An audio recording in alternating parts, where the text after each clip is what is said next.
Commander Zephyx of the Galactic Council Survey Fleet stared at the long-range sensors with all four of his compound eyes.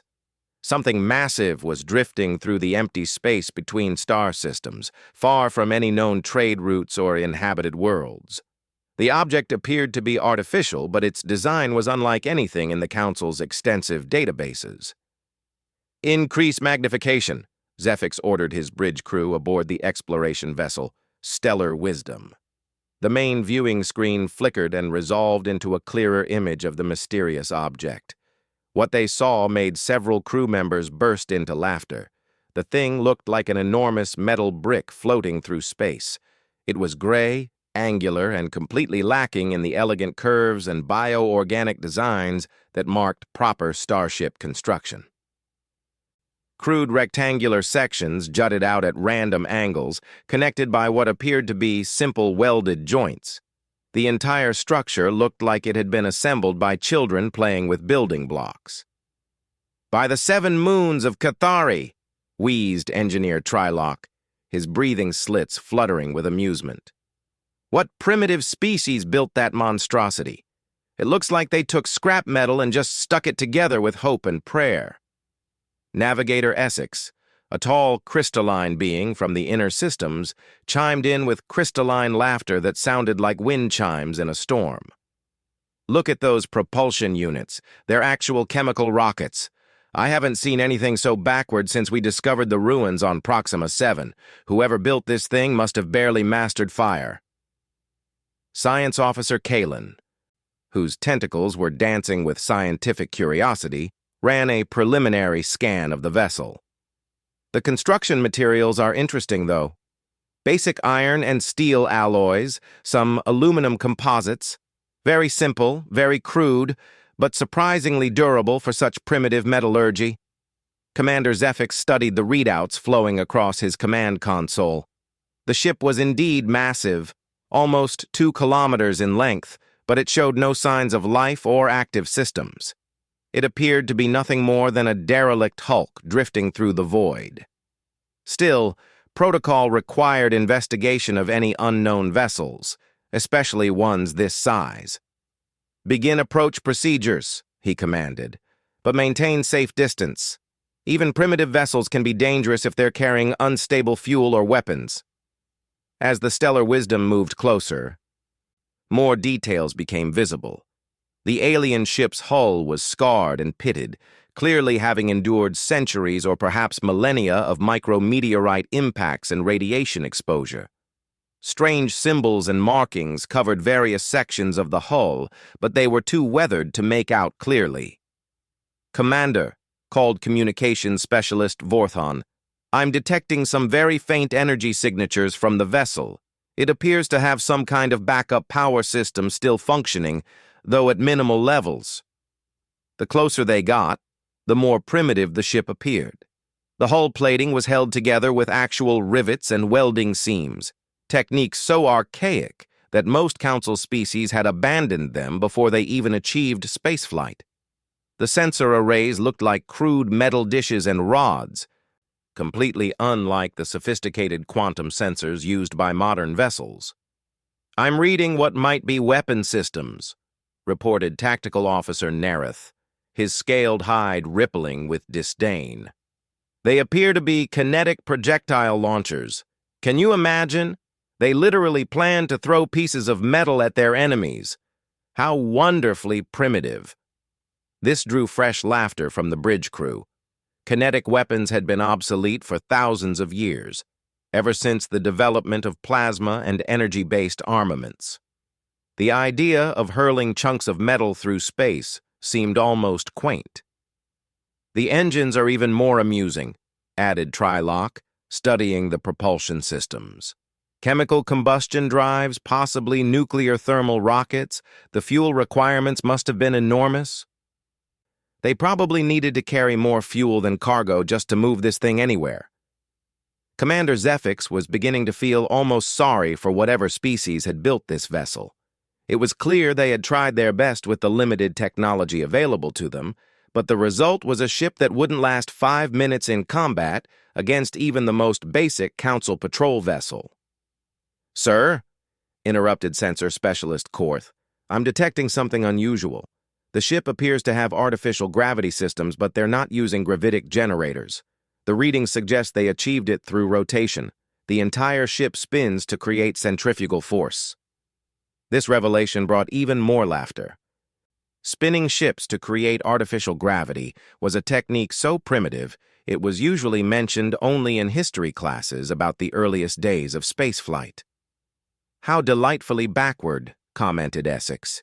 "Imagine the engineering nightmares of building a rotating ship that size. The stress on the hull structure must be enormous. It's amazing the thing hasn't torn itself apart." As they conducted their initial survey, the crew of the Stellar Wisdom continued to discover new examples of the primitive technology. The communication arrays were simple radio transmitters and receivers. The life support systems appeared to rely on mechanical air recycling rather than bioatmospheric processors. Even the lighting systems seemed to use basic electrical illumination instead of bioluminescent panels. "I'm detecting what might be crew quarters," reported Kalen, his tentacles working over the science console. "The spaces are ridiculously large by our standards. These beings must have been quite inefficient in their use of space. Modern Council ships could house 10 times as many crew members in the same volume." The general consensus on the bridge was that they had discovered the derelict vessel of some long-extinct species that had achieved spaceflight briefly before dying out, probably due to their technological limitations. It was not uncommon to find such relics drifting through space, remnants of civilizations that had reached for the stars but lacked the knowledge or wisdom to succeed. "Well," said Commander Zephyx finally, "we should board and investigate.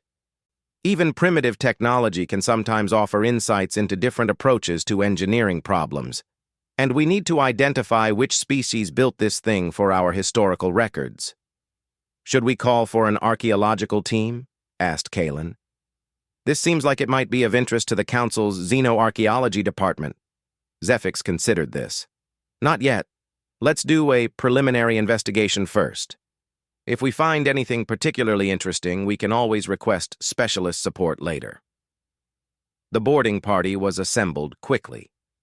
Commander Zephyx would lead the team personally, accompanied by Science Officer Kalen, Engineer Trilok, and 2 security officers. They would take a shuttle over to the derelict and attempt to find an airlock or create an entry point. As they prepared for departure, the crew continued to marvel at the primitive vessel. It had become something of a source of entertainment, with various crew members pointing out new examples of backward technology and making jokes about the poor species that had built it. "I wonder if they even had faster-than-light travel," mused Navigator Essex.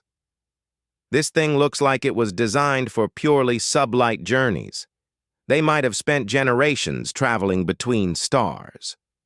"If they could even reach other stars," added Tactical Officer Nareth. "Those engines look barely capable of escaping a planetary gravity well, let alone achieving interstellar velocities." The shuttle bay was filled with chatter and laughter as the boarding party suited up for their investigation. Everyone was curious to see what other primitive technologies they might discover inside the ancient derelict. "Remember," Commander Zephyx told his team as they climbed into the shuttle, "we're dealing with an unknown species and unknown technology. Even if it appears primitive, we should take appropriate precautions. Some of the most dangerous artifacts in Council space have come from technologically backward civilizations." But privately, even Zephyx found it hard to imagine this particular derelict posing any real threat. It looked more like a museum piece than a ship that had ever been capable of serious space travel. The shuttle separated from the Stellar Wisdom and approached the ancient vessel. Up close, the primitive construction was even more apparent. The hull plates were of varying sizes and thicknesses, clearly manufactured using different processes, and probably at different times.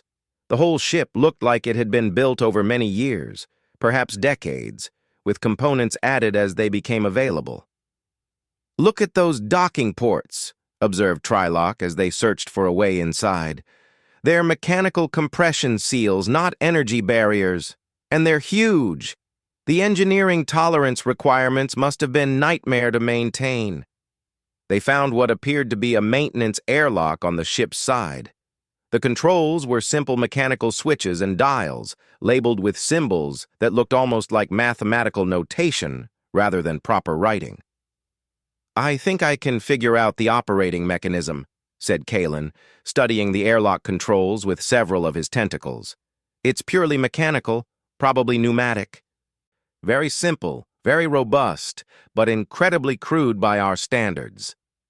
The airlock cycled slowly, taking several minutes to complete its operation. When the inner door finally opened, the boarding party found themselves in a chamber that was both familiar and alien. It was clearly designed for bipedal beings, roughly similar in size to humans, but the technology was unlike anything they had seen before. The corridor beyond the airlock was lit by harsh white lights that cast sharp shadows everywhere. The walls were covered with pipes, cables, and mechanical systems, all exposed rather than hidden behind elegant panels. Everything looked functional, but utterly without aesthetic consideration. "It's like they built this ship inside out," whispered Trilok. "All the infrastructure is visible. Don't they believe in covering their equipment?" As they moved deeper into the ship, they continued to find evidence of the builders' primitive but determined approach to space travel. Emergency equipment was stored in simple mechanical lockers. Information displays were basic flat screens showing text and simple graphics. Even the gravity felt different, less smooth and consistent than the artificial gravity systems they were used to. But despite its primitive nature, the ship felt solid, well-built, and surprisingly spacious. Whatever species had constructed it had clearly put enormous effort into making it functional and durable, even if they lacked the sophisticated technology available to Council civilizations. The boarding party had no idea that their discovery would soon challenge everything they thought they knew about technological development in the galaxy. The bridge of the derelict ship was unlike anything the Council team had ever seen. Instead of the smooth, organic curves and integrated systems they were accustomed to, they found themselves in a chamber filled with individual control stations, each one clearly designed for specific functions. Dozens of screens, switches, buttons, and mechanical controls covered every surface. "By the spiral nebula," breathed Kalen, his tentacles recoiling slightly. "How did they even operate this thing? There must be thousands of individual controls here." Commander Zephix studied the captain's chair, which was positioned in the center of the bridge with a commanding view of all the stations. It was a simple mechanical seat with basic padding, nothing like the bio-responsive command interfaces used in modern ships.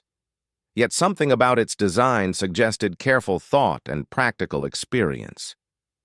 "Commander," called Trilok from one of the side stations, "I'm finding something very strange here. These computer systems are using binary processing, but the complexity levels are far higher than anything we've seen from primitive civilizations.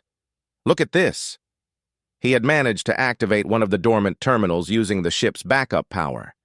The screen flickered to life, displaying streams of data in symbols that none of them could read. But the sheer volume and complexity of the information was startling. "That's not possible," said Kalen, moving closer to examine the display. "Binary processing is incredibly inefficient. To achieve this level of data complexity using such primitive computational methods would require massive amounts of processing power. The energy requirements alone should have been prohibitive." Science Officer Kalen began connecting his portable analysis equipment to the ship's systems, trying to extract more information. What he found made his tentacles writhe with confusion. "Commander, I'm reading construction dates from these systems. But this can't be right. According to these timestamps, this ship was built over 1,000 years ago." A silence fell over the boarding party. 1,000 years ago, the Galactic Council had been in its infancy. Most member species had only recently achieved faster-than-light travel. The idea that some unknown civilization had been building massive starships at that time was deeply unsettling. "Check your readings," ordered Commander Zephyx. "There must be an error in the translation protocols." Kalen worked frantically over his instruments, running the data through multiple analysis systems, but every test confirmed the same impossible result. "Sir, I've triple-checked everything. These construction dates are consistent across multiple ship systems. This vessel was definitely built approximately 1,000 years ago, but that's not the most disturbing part." He paused, his tentacles trembling slightly. "According to the navigational logs I'm accessing, this ship didn't just travel between nearby star systems. It came from a region of space that's over 50,000 light-years away. The journey to reach this location would have taken centuries, even with faster-than-light drive technology." Engineer Trylock was examining the ship's power systems and making his own disturbing discoveries. "Commander, I need to revise my earlier assessment of their propulsion technology. Yes, they're using chemical and nuclear thermal rockets, but they're not the primary drive system. There's something else here, something I don't understand." He led them to a section of the ship that housed the main engines. What they found there challenged everything they thought they knew about the vessel. Hidden beneath layers of additional equipment and modifications was a drive system unlike anything in Council databases. It wasn't using gravitational manipulation like modern faster-than-light drives, nor did it rely on the quantum tunnel effects used by most advanced civilizations. Instead, it seemed to be based on principles that the Council's science had dismissed as theoretically impossible. "This drive system appears to manipulate space-time directly," whispered Trylock, his breathing slits fluttering with nervous excitement. "But the mathematical requirements for such technology are beyond even our current understanding. How could a primitive civilization have developed something like this?" They found the ship's library databases and began downloading what information they could access. The language was completely unknown, but the Council's universal translation systems began working on pattern recognition and mathematical correlations. As the first translations came through, the boarding party felt their understanding of galactic history beginning to crumble. The ship's name translated roughly to Enduring Hope, and it was identified as a deep space exploration vessel belonging to something called the Terran Colonial Fleet. According to the logs, it had been launched from a world called Earth as part of a massive expansion program designed to establish human colonies throughout the galaxy. "Humans," said Commander Zephyx, struggling to process this information. "I've never heard of any species called humans. And this ship is supposed to be from Earth? There's no planet by that name in any of our star charts." But Kalen was uncovering even more disturbing information from the ship's databases. "Commander, according to these records, the humans launched not just this ship, but hundreds of similar vessels. This was part of something called the Millennium Project, a coordinated effort to spread their civilization across the entire galaxy. The more they learned, the more impossible it seemed. The records spoke of massive industrial capabilities, enormous populations, and technological achievements that seemed far beyond what should have been possible for any civilization 1,000 years ago.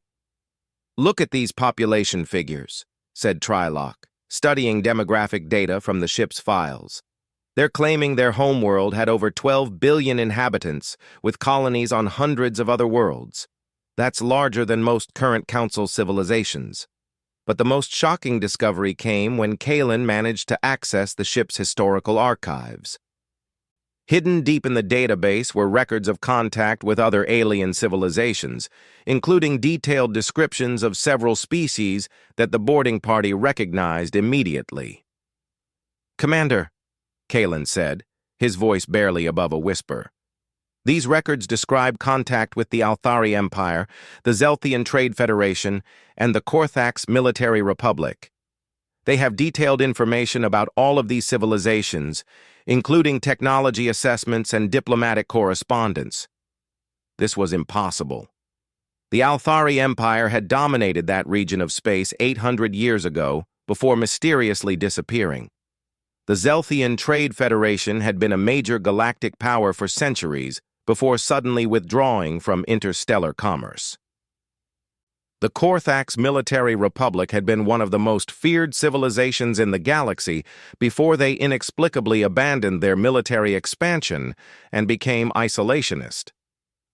According to these records, continued Kalen, the humans were in active communication with all of these civilizations. In fact, it appears that the humans were considered equals or even superiors in several technological areas. The implications were staggering. If these records were accurate, then humans had been a major galactic civilization 1,000 years ago, with technology and capabilities that rivaled or exceeded anything the Council possessed today. But if that was true, where were they now? Why was there no trace of this vast human civilization in current galactic affairs? Commander Zephyx ordered his team to search for more recent records. Anything that might explain what had happened to the humans after this ship had been launched.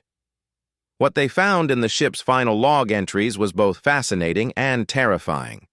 The last entries described something called the Great Regression, a deliberate decision by human civilization to abandon their advanced technology and withdraw from galactic affairs.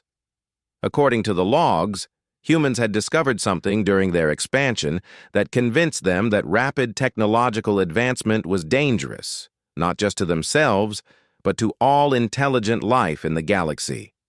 They chose to go backward, read Kalen from the translated logs. They deliberately destroyed their advanced shipyards, dismantled their faster-than-light communication networks, and abandoned most of their colonies. They wanted to reset their civilization to a more sustainable level of development. The final log entry, recorded by the ship's captain over 900 years ago, was particularly chilling. "We have become too powerful too quickly. The universe is not ready for what we have learned how to do. Perhaps it never will be.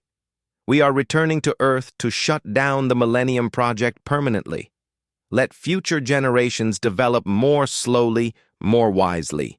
May they never repeat our mistakes." The boarding party stood in stunned silence as they absorbed this information. They had discovered the derelict vessel of what might have been the most advanced civilization in galactic history, a species that had voluntarily given up technology that the Council could barely understand, let alone replicate. "Commander," said Trilok quietly, "if these records are accurate, then humans still exist somewhere in the galaxy. They didn't go extinct, they just went backward technologically." "But where?" asked Kalen. "And how far backward did they go? Are they still spacefaring? Are they even aware of their own history?"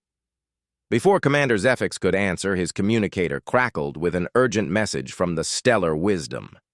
Navigator Essex's voice was tight with excitement and concern. "Commander, you need to return to the ship immediately. We've been monitoring galactic communication networks while you've been aboard the derelict. We just intercepted a Council intelligence bulletin that changes everything." "What kind of bulletin?" asked Zephyx.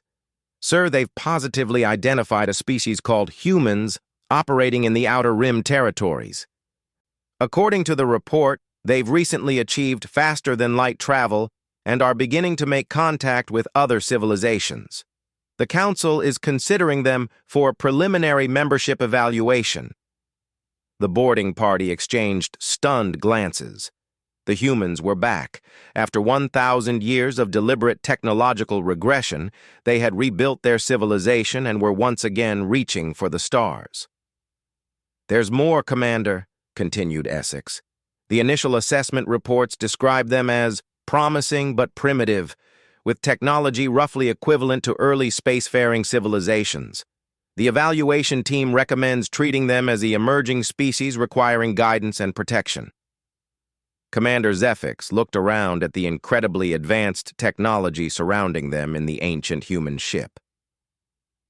The primitive species the Council was preparing to patronize and guide were the descendants of the most advanced civilization the galaxy had ever seen.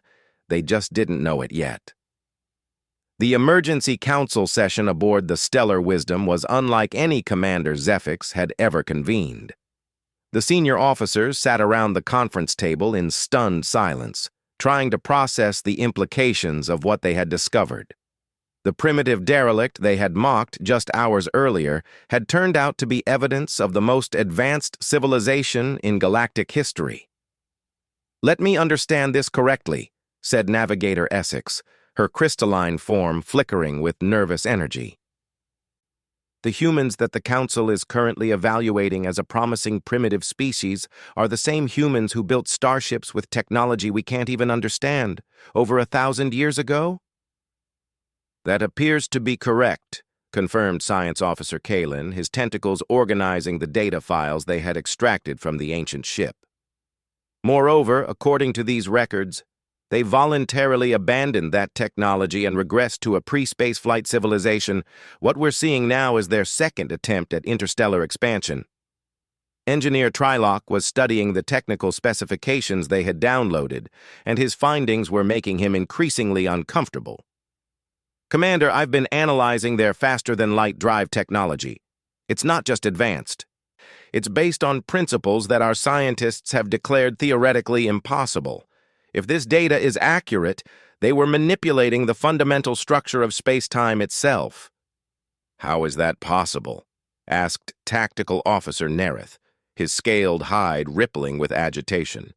"Our best physicists have proven that direct space-time manipulation requires energy levels equivalent to stellar output.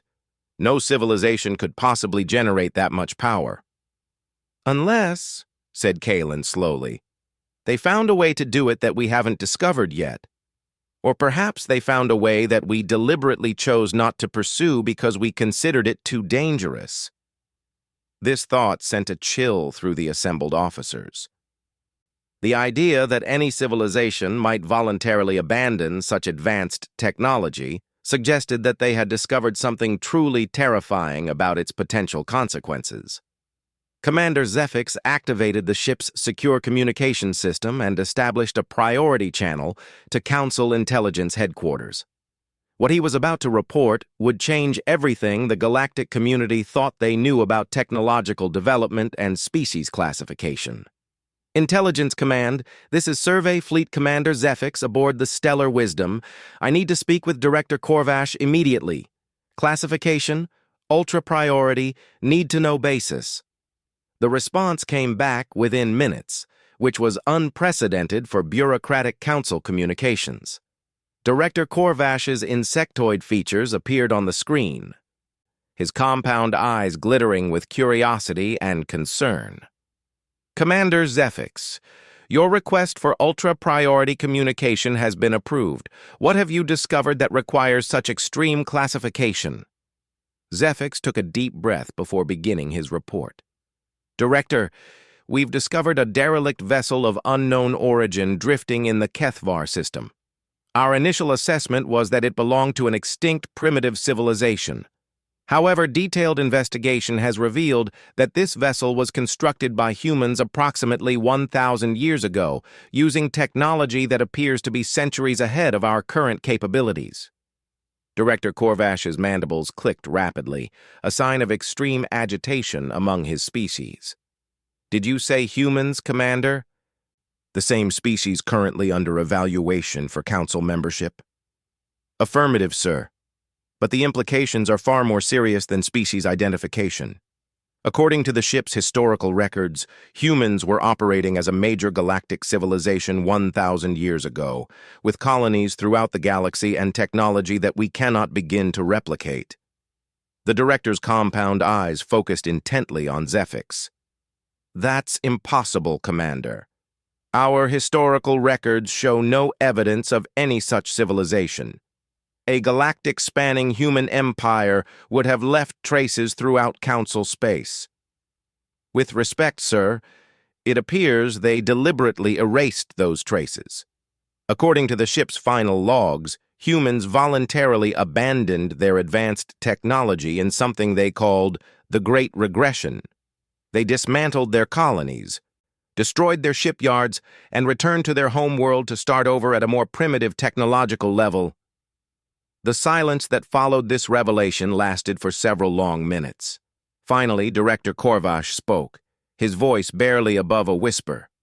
"Commander, If what you're telling me is accurate, then we're dealing with a species that has already achieved technological supremacy once and chose to abandon it. The current humans making first contact with Council species are essentially the children of the most advanced civilization in galactic history. Yes, sir. And according to their own records, they did so because they discovered that their rapid technological advancement posed a threat to all intelligent life in the galaxy.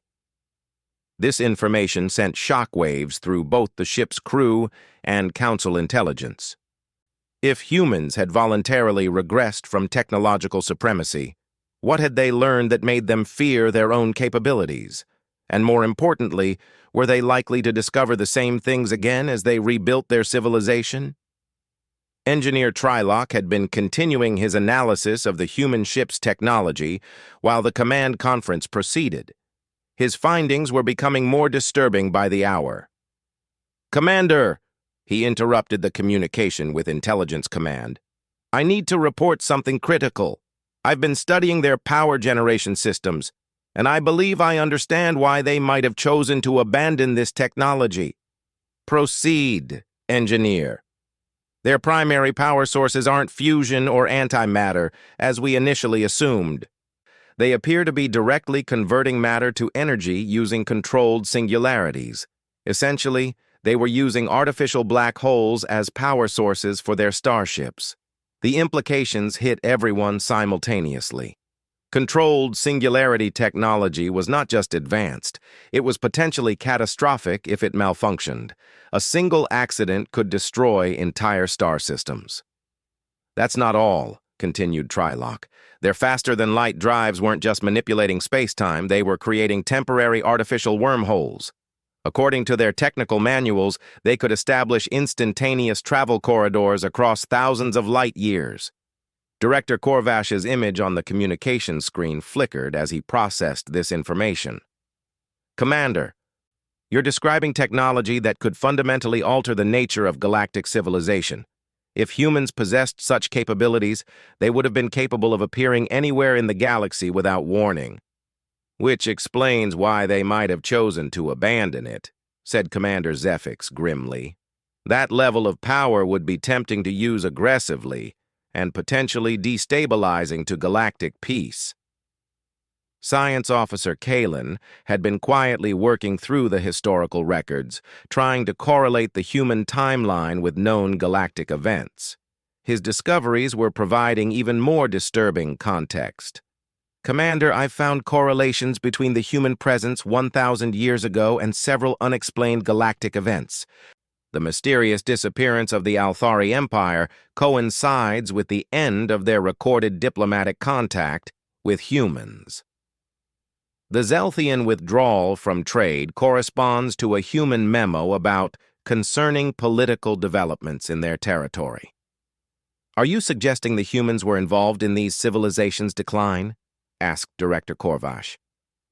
"Not directly, sir, but it appears that wherever humans established significant contact with other species, those species either advanced rapidly or retreated from galactic affairs entirely. The humans seem to have had a profound destabilizing effect on other civilizations, possibly just through the example of their technological capabilities. This revelation painted an even more complex picture of why humans might have chosen to regress. They hadn't just feared their own power. They had recognized that their very presence in the galaxy was forcing other species to advance too quickly or retreat entirely, disrupting the natural pace of technological and social development.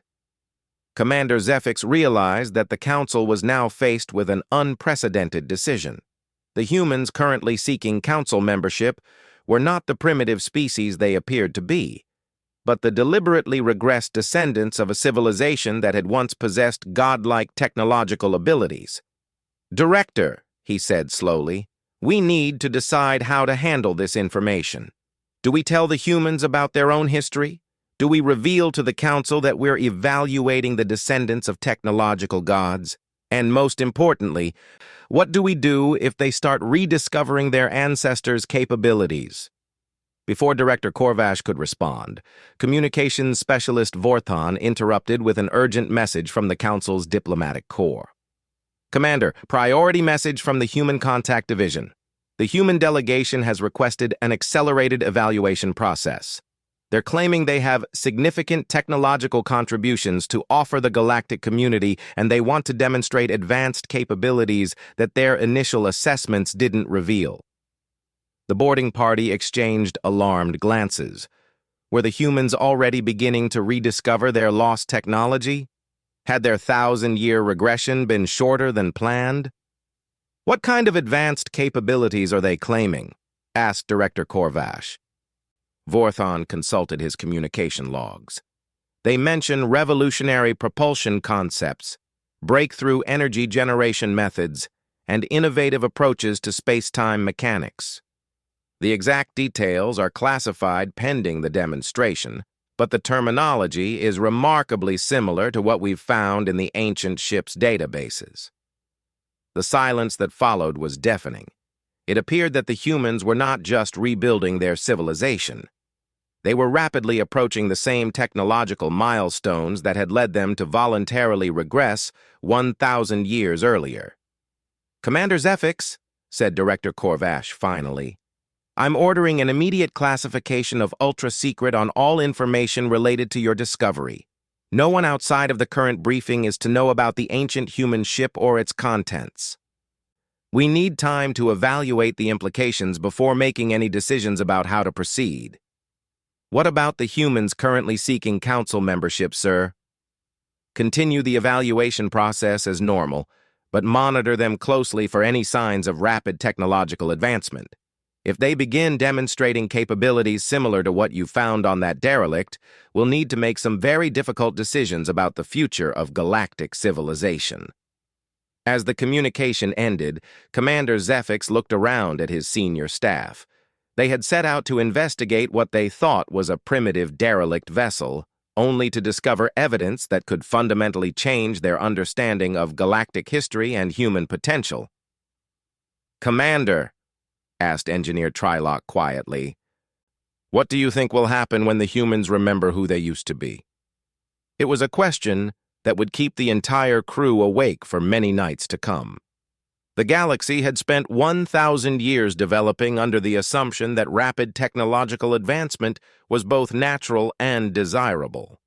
But the humans had learned something that convinced them otherwise, something so significant that they had voluntarily abandoned technological supremacy. Now those same humans were returning to the galactic stage, and there was no way to know whether they would make the same choice again, or whether this time they would decide that the galaxy was ready for the return of the most advanced civilization in its history.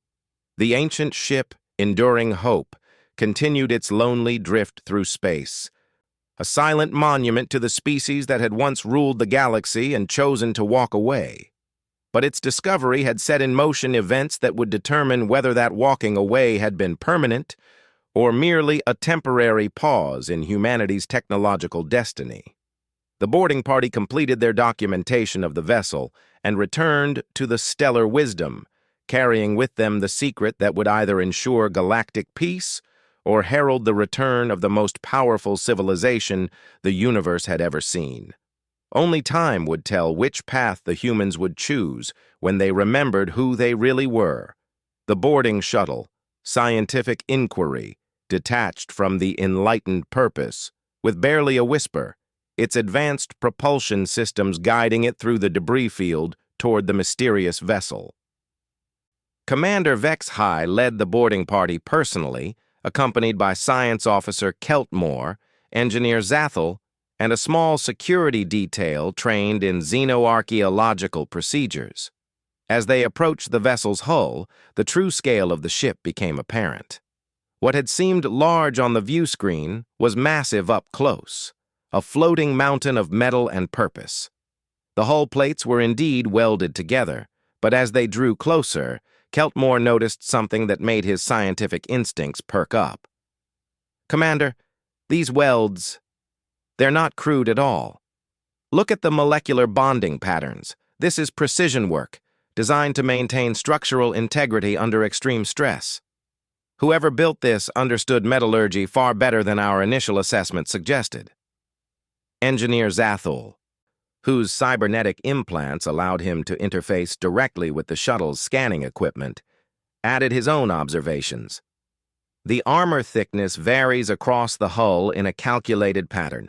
It's thickest where sensors indicate the most battle damage occurred. This ship was designed by beings who understood they would be shot at, and they built accordingly. The boarding party located an airlock, a massive, reinforced affair that spoke to the builder's expectation of hostile boarding attempts. Zathel's tools made short work of the ancient mechanisms, and the airlock cycled open with a grinding sound that echoed through the shuttle's hull. "Atmosphere is long gone," reported Keltmore, checking his instruments. "Internal temperature is near absolute zero. Whatever happened here, the life support systems failed completely at some point." The boarding party activated their environmental suits and stepped into the vessel. The corridor they entered was wide enough for 3 Zephyrians to walk abreast, with a ceiling high enough to accommodate even the tallest known species. But it wasn't designed for comfort. Every surface was functional, covered in pipes, cables, and access panels. Emergency lighting strips ran along the floor and ceiling, currently dark but clearly built to function even if the main power systems failed.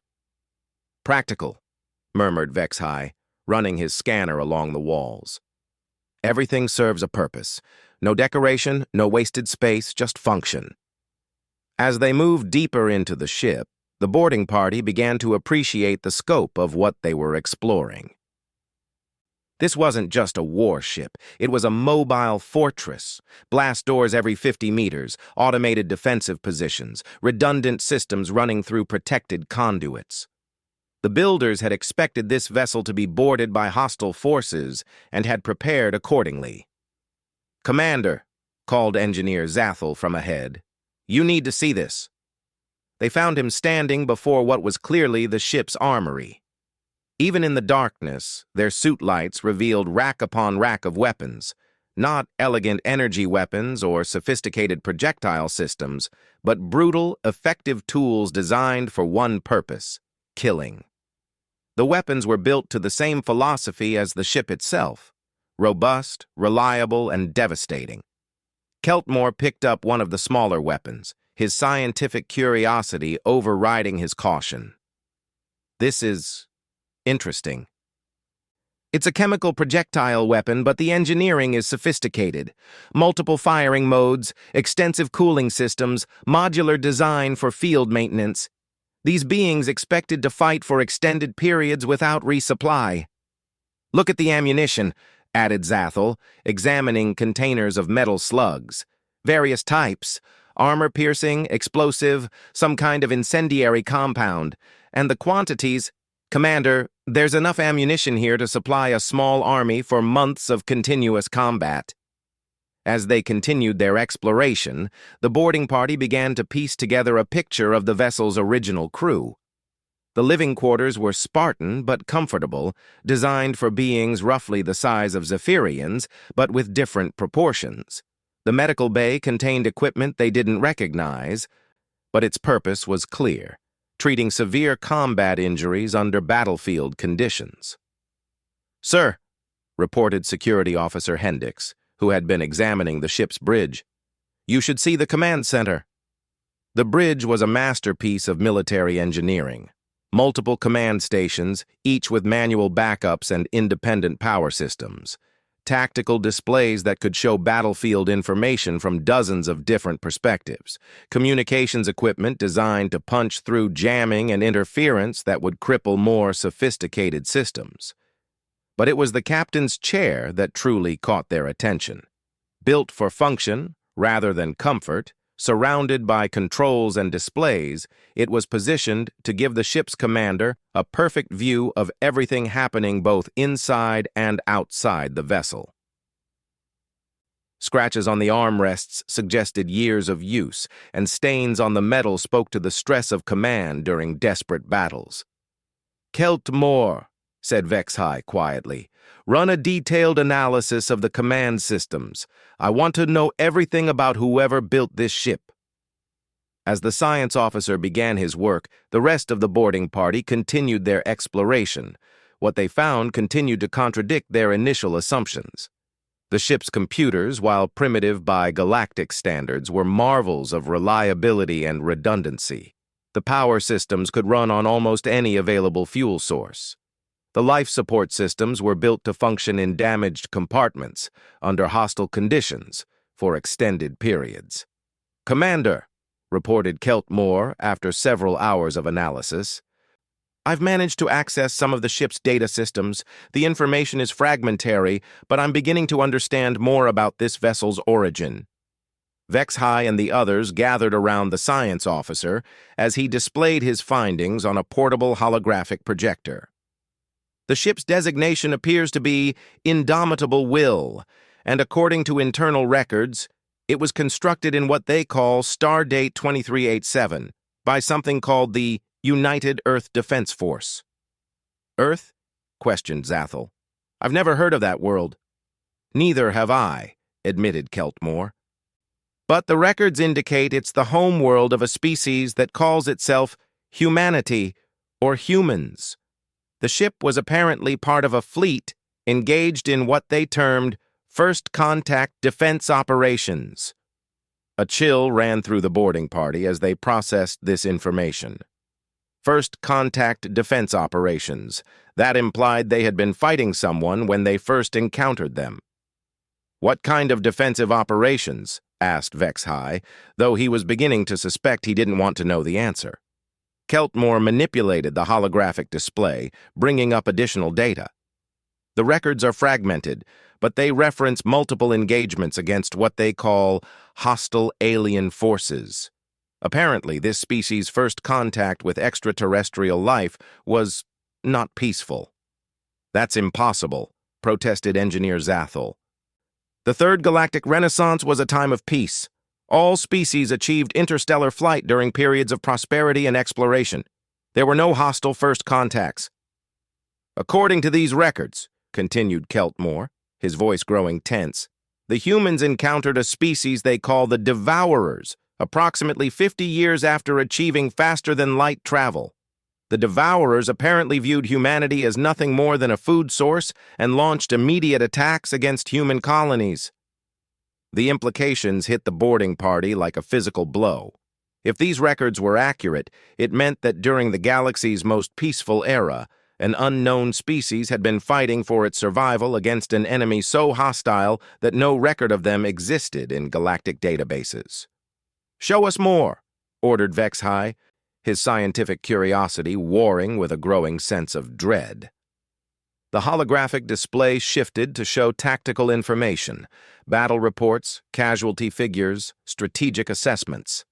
The humans had been massively outgunned and outclassed technologically, but they had fought anyway. Ship after ship had been lost, colonies had been evacuated or destroyed, and yet they had continued building vessels like the Indomitable Will and sending them into battle. "Commander," said Keltmore, his voice barely above a whisper, "according to these records, humanity was fighting a defensive war against a technologically superior enemy for over 200 years. They lost hundreds of ships, millions of lives, entire star systems. But they never surrendered." "What happened to them?" asked Security Officer Hendricks. "The humans, I mean.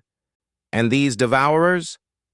Keltmore worked to access more recent records, but much of the data was corrupted or missing. The last clear entries are from approximately 1,000 years ago. There are references to a final push and something called Operation Broken Chain, but the details are incomplete. Engineer Zathul had been quietly scanning the ship's systems while the others examined the historical records.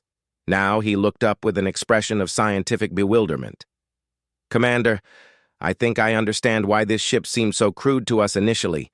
It's not because the builders lacked sophistication, it's because they had different priorities." "Explain," ordered Vexhai.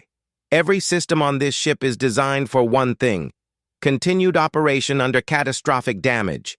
The redundant power systems, the manual backups, the thick armor, the welded hull plates.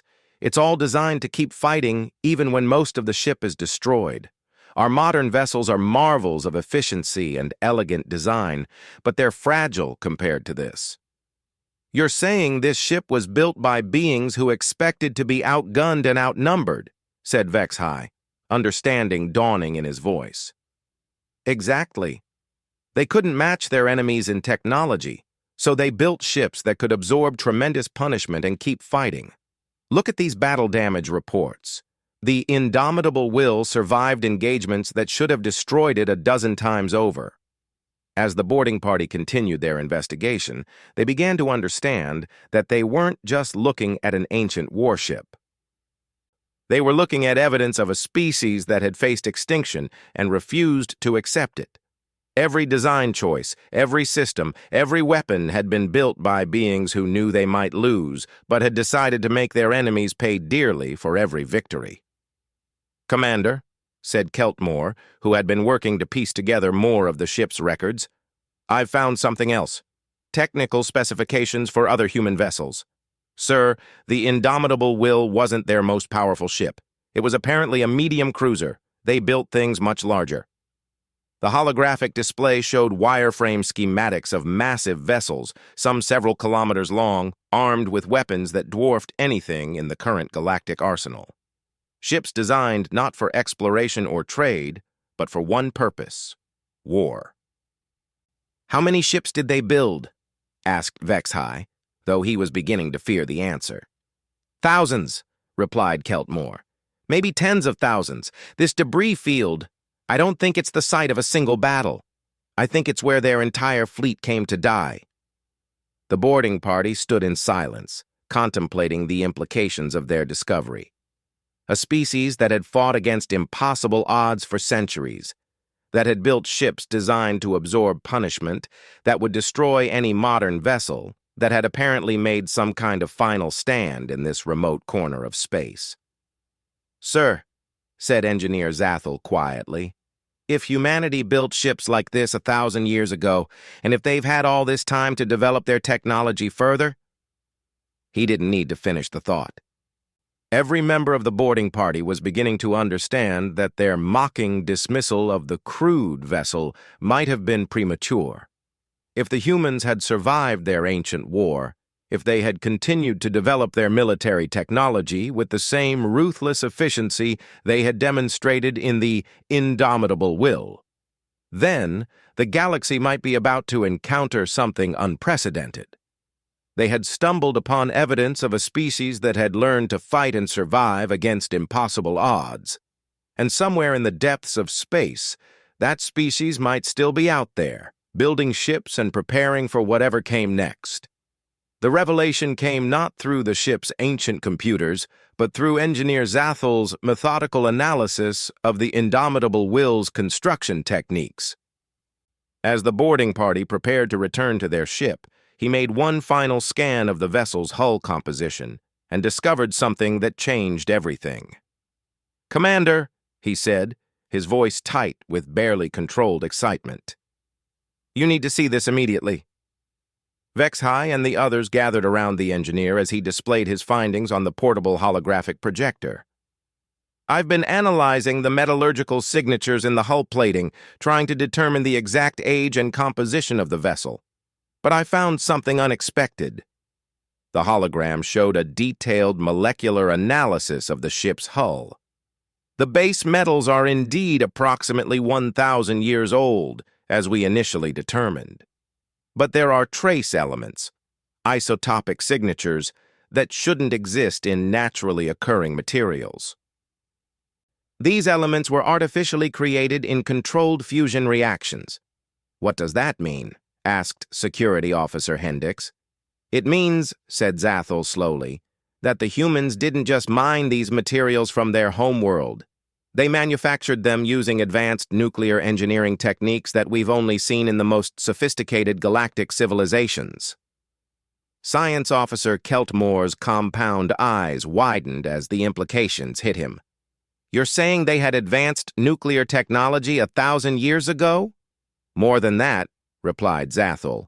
"I'm saying they had nuclear technology that was more advanced than what most current galactic species possess. These isotopic signatures suggest they were manipulating matter at the subatomic level with precision that shouldn't have been possible for a species still building ships out of metal plates. Commander Vexhai felt a cold weight settling in his stomach. Continue your analysis. I want to know everything about the technology that built this ship. As Zathel worked, Keltmore made his own disturbing discovery. Commander, I've been trying to decode more of the ship's historical records, and I've found references to something called the Sol System Defense Grid. The fragmentary records suggest it was a network of automated defense stations around the human homeworld. Automated defenses aren't unusual, observed Vexhai. Most civilizations build orbital defense platforms. Sir, according to these records, the Sol System Defense Grid consisted of over 10,000 individual stations, each one armed with weapons capable of destroying capital ships. And that was just the fixed defenses. That doesn't include the mobile fleet elements. The boarding party exchanged glances.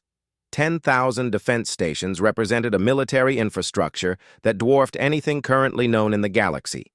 The largest defense grids maintained by the Galactic Council protected systems with fewer than 100 stations. There's more, continued Keltmore. The records reference something called the Terraforming Initiative. Apparently, the humans weren't content to simply defend their existing worlds. They were actively creating new ones, transforming entire planets to suit their needs. Terraforming is a known technology, said Vexhai, though his voice betrayed his growing unease. Not like this, sir. According to these records, they were transforming worlds in decades rather than centuries, some kind of accelerated atmospheric processing that we don't understand. They were turning dead rocks into garden worlds faster than most species can build cities. Engineer Zathel looked up from his analysis, his cybernetic implants flickering with data streams. Commander, I've found something else. The Indomitable Will contains technology that we missed in our initial scans.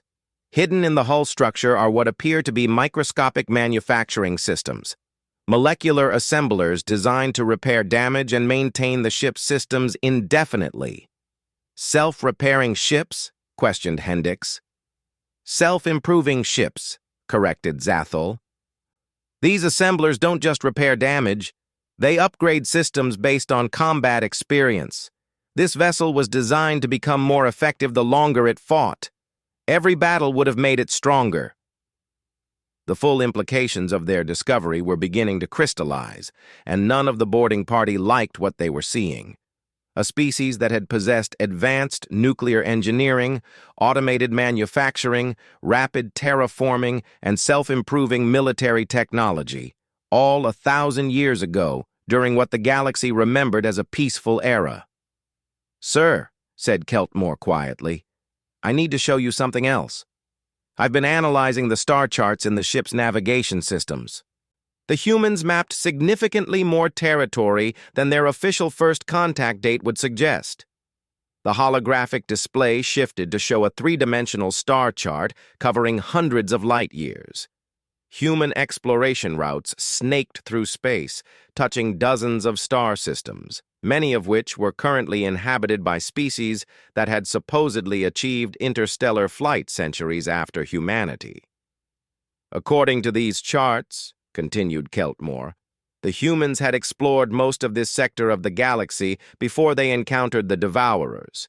They knew about our worlds, our species, our civilizations, but they never made contact. Why not? Asked Vexhai, though he was beginning to suspect the answer. Because they were watching, replied Keltmore. The records reference something called the Silent Protocol. The humans had discovered that the galaxy was full of intelligent life, but they chose to remain hidden while they studied us. Engineer Zathel's next discovery drove home the truly staggering implications of humanity's technological capabilities. Commander, I found manufacturing specifications in the ship's computers. The humans weren't just building these vessels one at a time. They had fully automated shipyards capable of constructing fleets without any direct supervision. Automated shipyards? Repeated Vexhai. Sir, According to these specifications, a single human automated shipyard could construct a vessel like the Indomitable Will in less than 6 months, working continuously. And they built dozens of these yards throughout their space. The boarding party stood in stunned silence as they contemplated what this meant. A civilization capable of rapidly constructing fleets of self-improving warships, defended by massive automated grids, expanding through rapid terraforming, all while remaining hidden from the rest of the galaxy. "Commander," said Security Officer Hendricks, voicing what they were all beginning to think. If the humans had this level of technology 1,000 years ago, and if they survived their war with the Devourers, what do they have now? Before Vexahai could respond, Science Officer Keltmore made one final, terrifying discovery.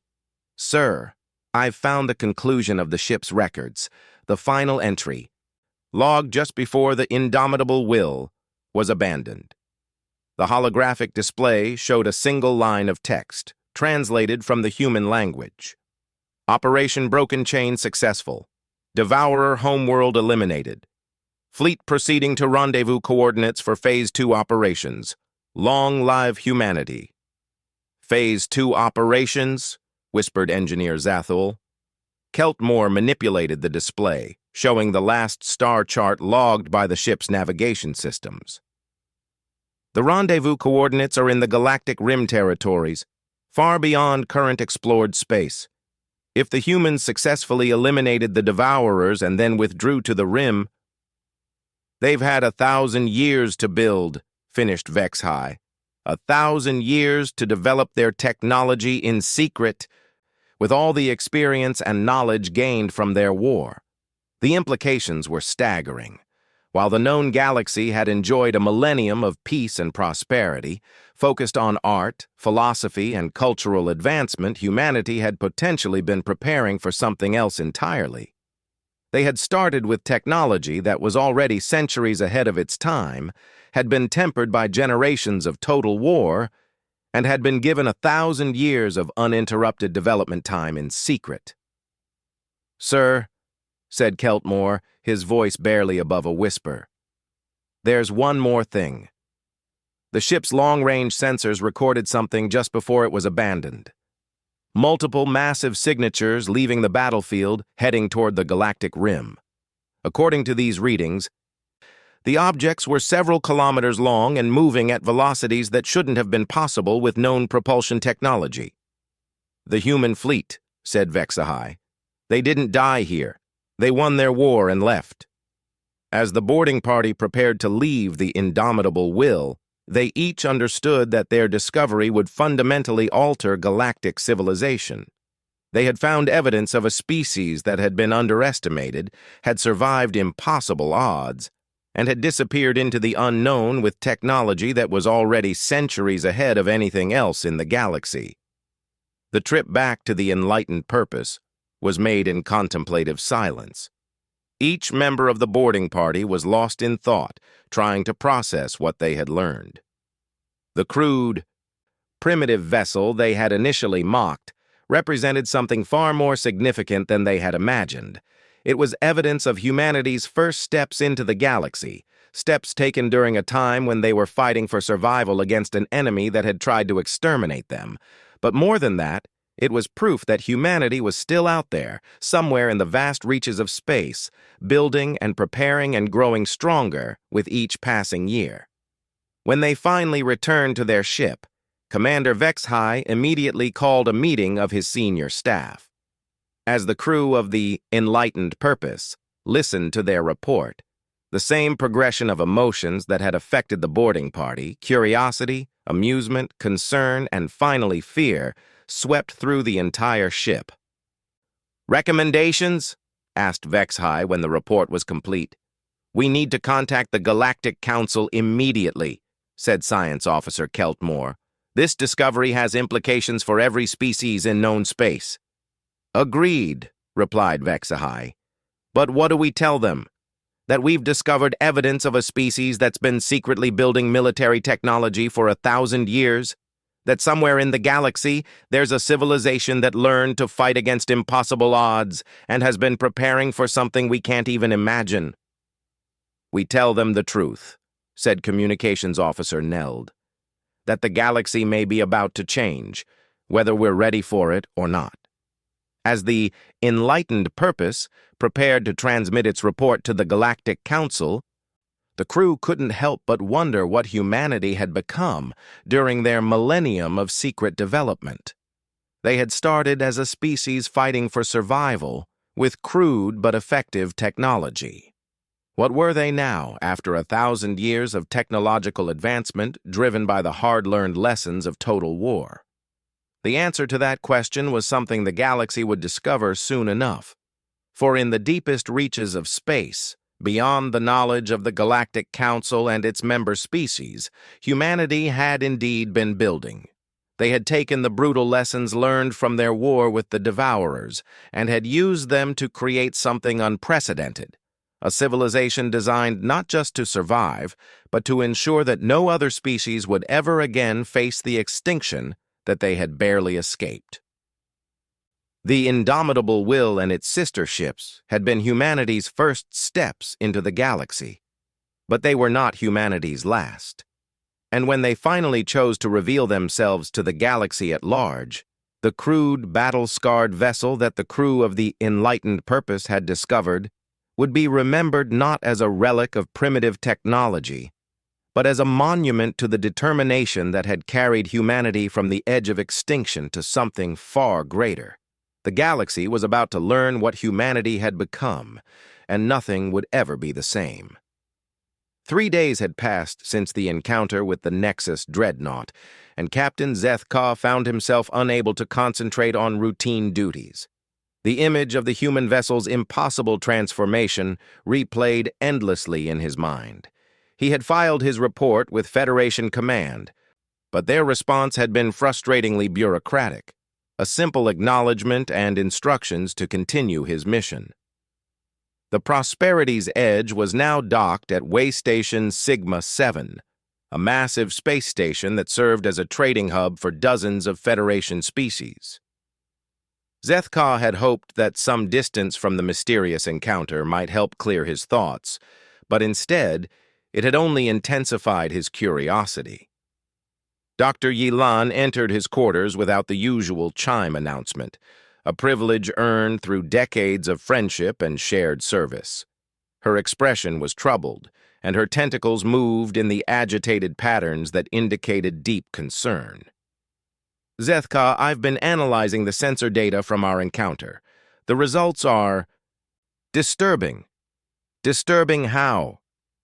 He gestured for her to take a seat in the specially designed chair that accommodated her species' unique physiology. The energy patterns we recorded don't match any known technology in the Federation database. More troubling, they don't match any theoretical models either. According to everything we know about physics, what that ship did should be impossible. Zeth-Ka's 4 eyes focused intently on his old friend. Dr. Yilan was not given to exaggeration or wild theories. If she was troubled, there was good reason. Explain. The weapons that ship used weren't just advanced, they appeared to manipulate space-time itself. The energy required for such manipulation would need to come from sources we can't even imagine. A black hole, perhaps. Or matter-antimatter annihilation on a scale that should have been detectable from several star systems away.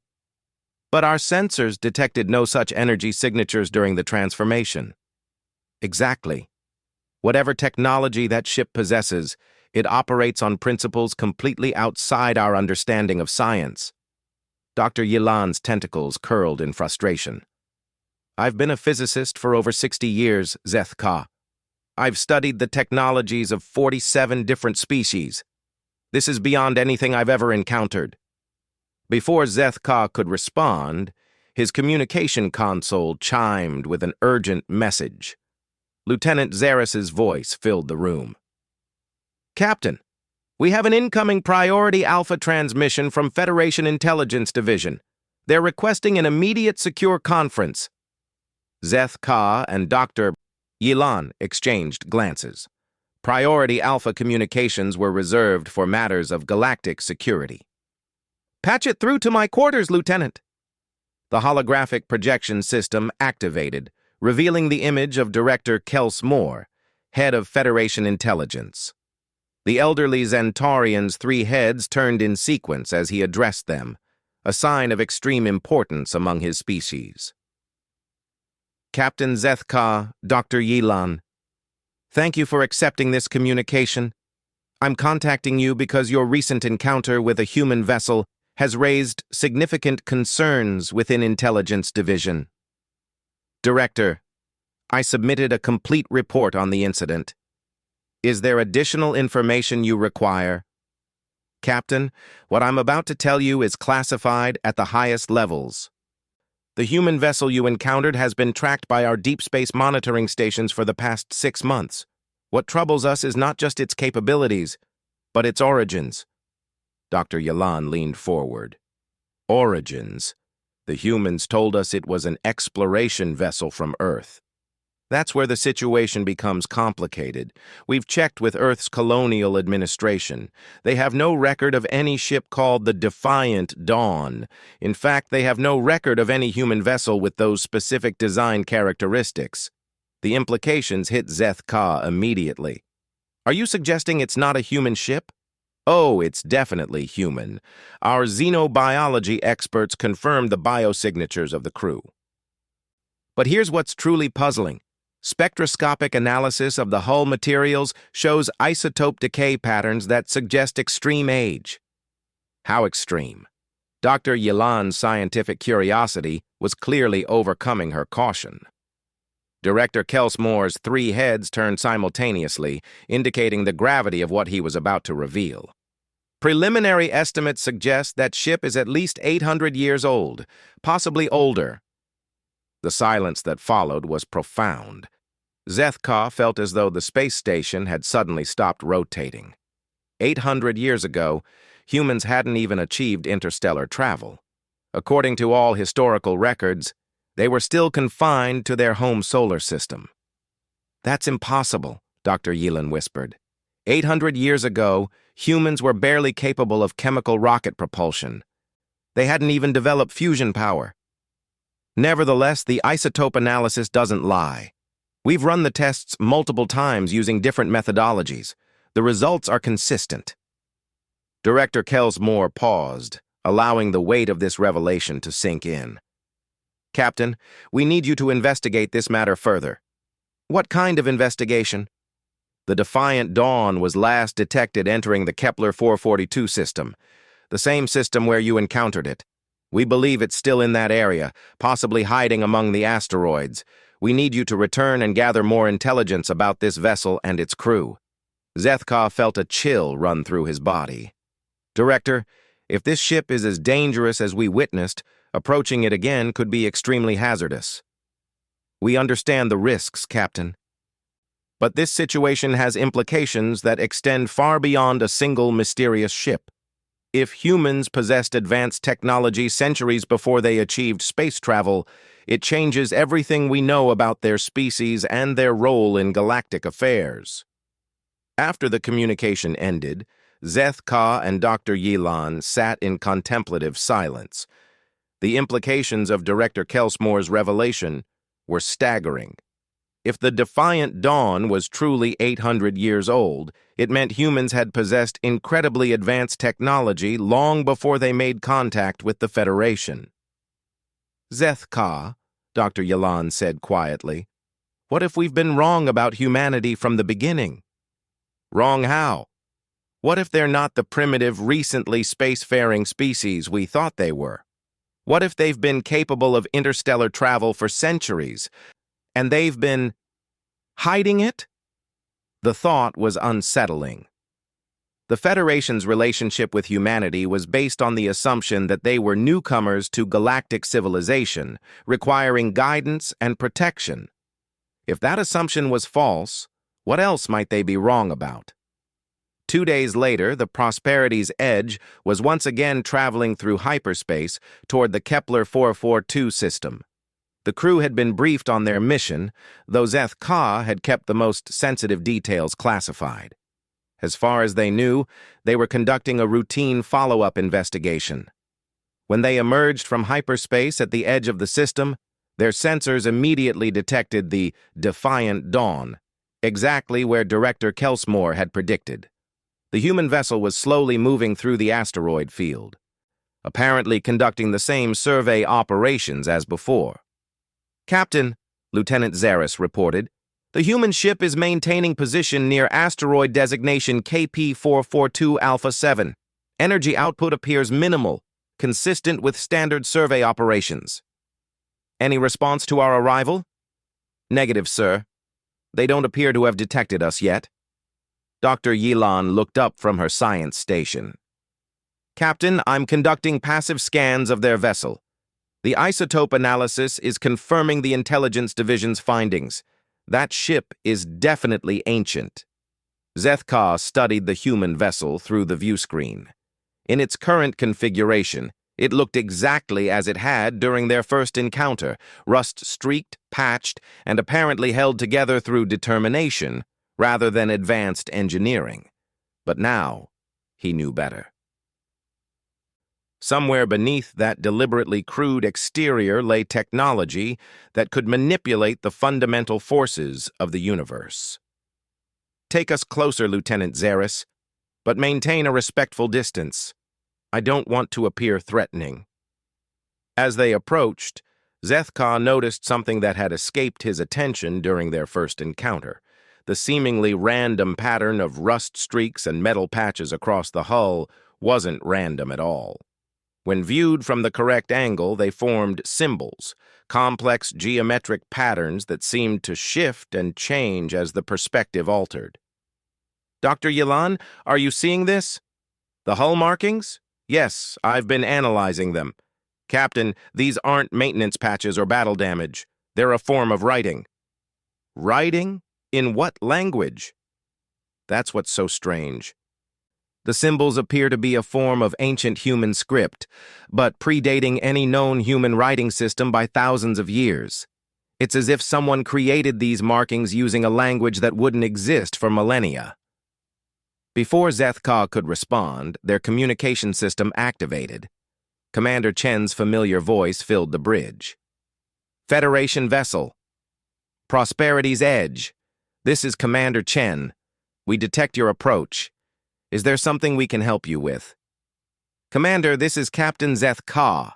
We're conducting follow-up research on the gravitational anomalies we encountered during our previous meeting.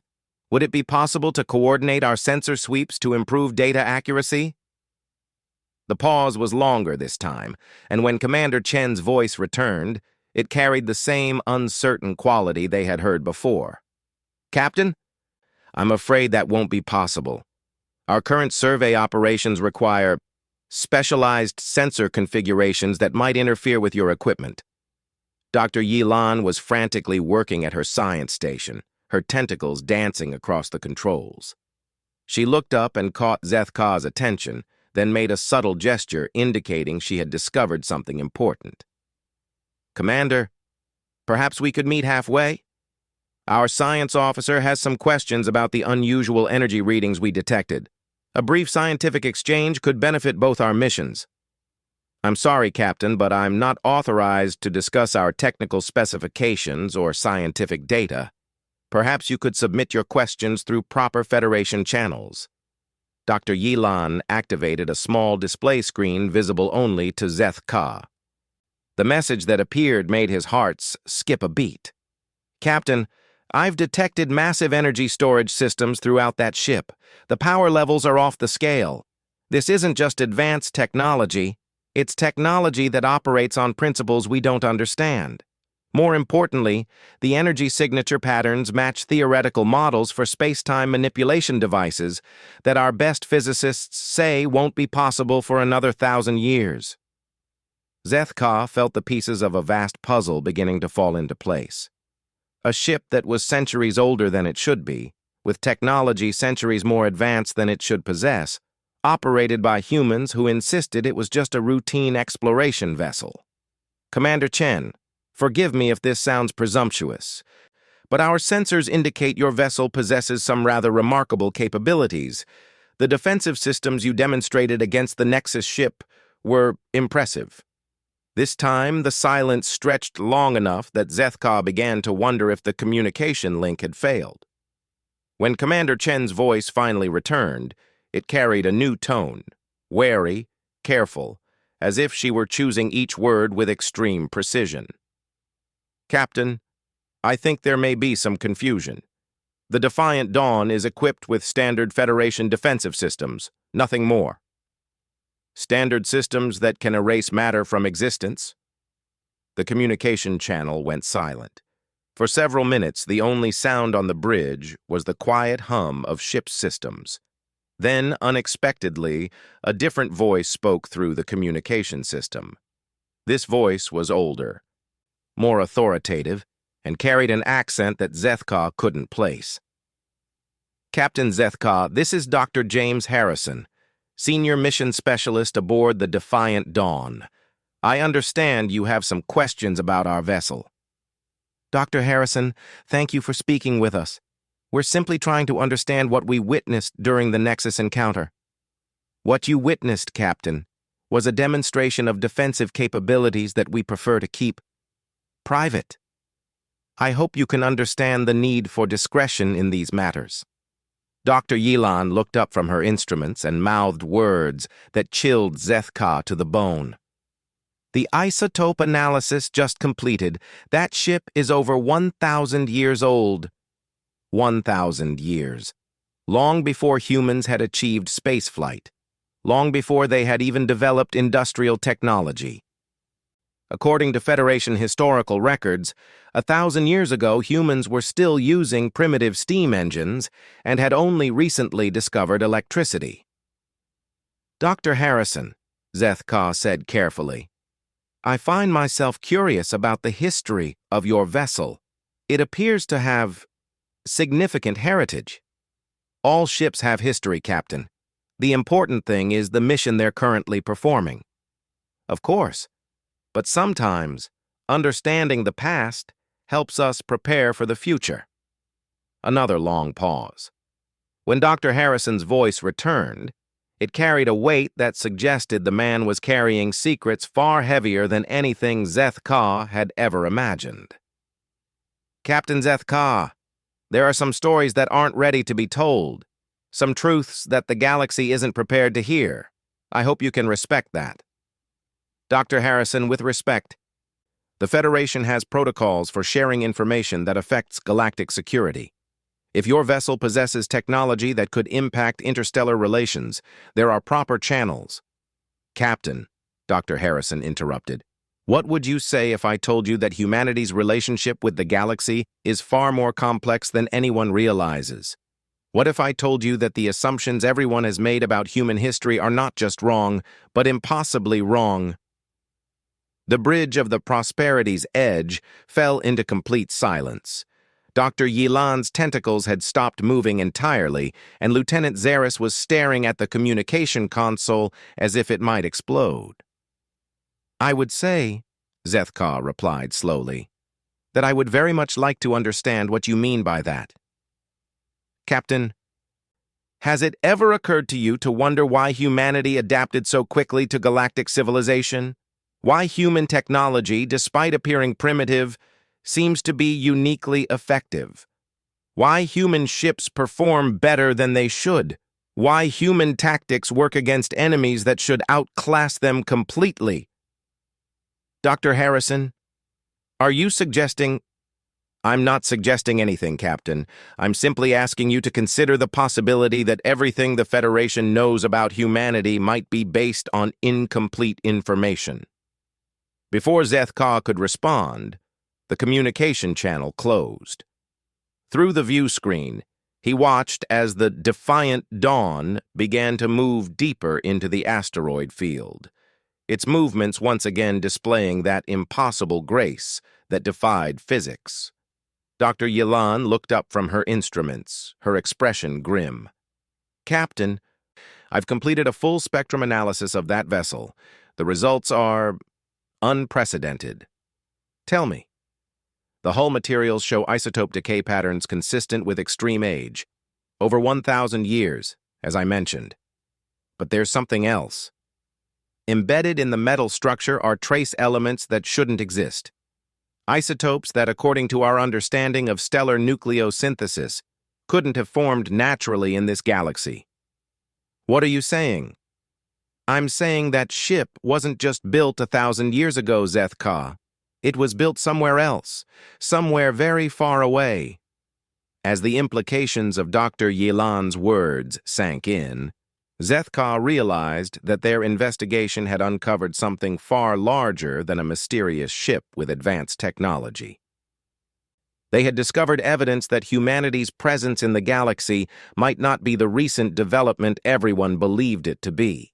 And somewhere in the depths of space, aboard a ship that shouldn't exist, humans were keeping secrets that could change the fate of every species in the Federation. The emergency meeting convened in the secure conference room of Waystation Sigma-7 brought together the highest levels of Federation leadership. Captain Zeth-Ka found himself seated across from Director Kels Moore, 3 additional Intelligence Division representatives, and Dr. Elena Vasquez, the Federation's leading expert on human psychology and culture. Dr. Yilan's comprehensive analysis of the Defiant Dawn lay spread across the holographic display table, showing isotope decay charts, energy signature patterns, and hull composition breakdowns that painted an impossible picture. The evidence was undeniable, but its implications were so staggering that even the most experienced diplomats struggled to comprehend them. Let me ensure I understand this correctly, said Ambassador Thel Chris, the Federation's senior diplomatic advisor. Her crystalline features reflected the data displays as she spoke.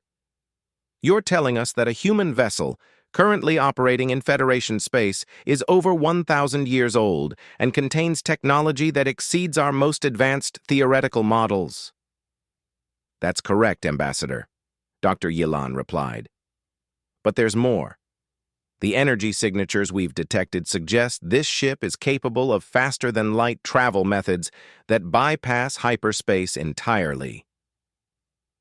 The implications for galactic logistics and military strategy are enormous. Director Kels Moore's 3 heads turned in agitation. What troubles Intelligence Division most is the deception involved. If humans possess this level of technology, why are they pretending to be a newly spacefaring species? Dr. Elena Vasquez, who had remained silent throughout most of the briefing, finally spoke. Director, in my 30 years of studying human psychology, I've learned that their species has an unusual relationship with truth and deception. They're capable of maintaining complex fabrications for generations if they believe it serves a greater purpose. What greater purpose could justify hiding technology that could revolutionize galactic civilization? Ambassador Thel Chris asked. Before anyone could answer, Lieutenant Zaris's voice filled the conference room through the communication system. Captain Zeth-Ka, we have an urgent situation. The Defiant Dawn has reappeared at the edge of the Kepler 442 system, and it's broadcasting on all Federation frequencies. Patch it through to the conference room, Zeth-Ka ordered. Dr. James Harrison's voice filled the secure chamber, carrying the same weight of hidden knowledge they had heard before. Federation leadership, this is Dr. Harrison aboard the exploration vessel Defiant Dawn. I understand you've been conducting investigations into our vessel and its capabilities. Director Kelsmore leaned forward. Dr. Harrison, this is Director Kelsmore of Federation Intelligence. We have many questions about your ship and its origins. I'm sure you do, Director. And I've decided it's time to provide answers. However, the truth is far more complex than you might imagine, and it will require a fundamental reassessment of humanity's role in galactic affairs. Ambassador Thel Chris activated her communication interface. Dr. Harrison, this is Ambassador Thel Chris. Are you suggesting that the Federation's understanding of human history is inaccurate? Not inaccurate, Ambassador. Deliberately incomplete. The truth is that the Defiant Dawn is indeed over 1,000 years old.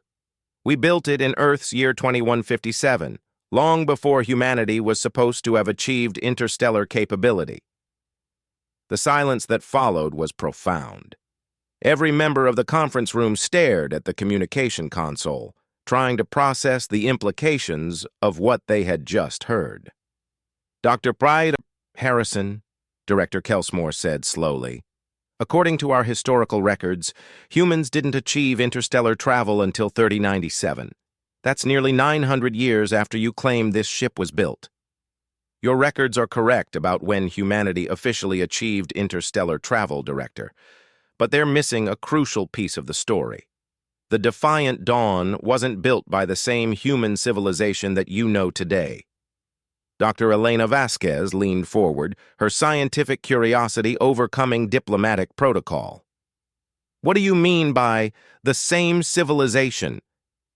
Dr. Vasquez, what I'm about to tell you is the most closely guarded secret in human history. 1,000 years ago, humanity did achieve interstellar travel.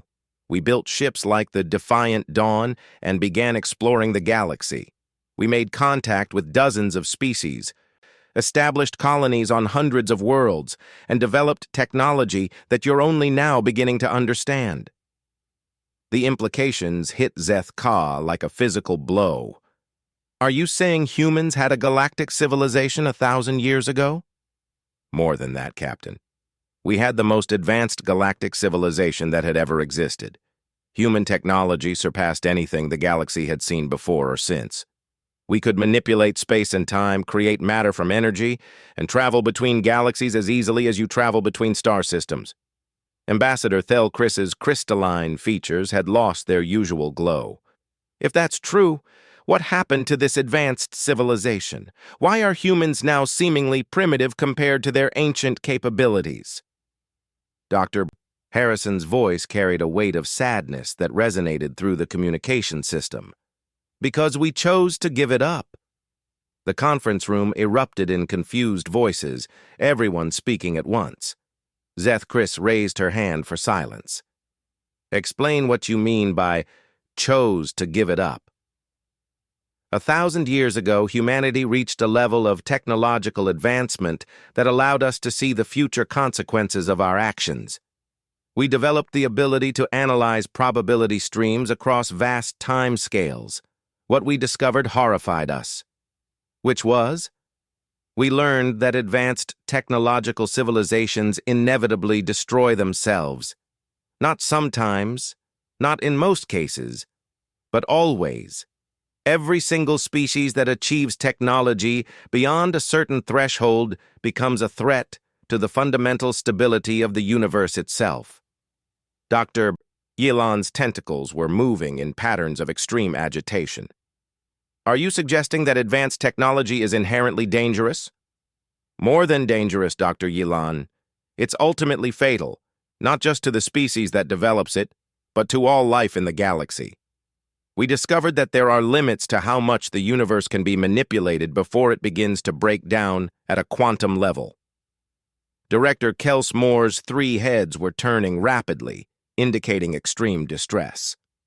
If this is true, why are you telling us now? Because the galaxy is approaching another crisis point.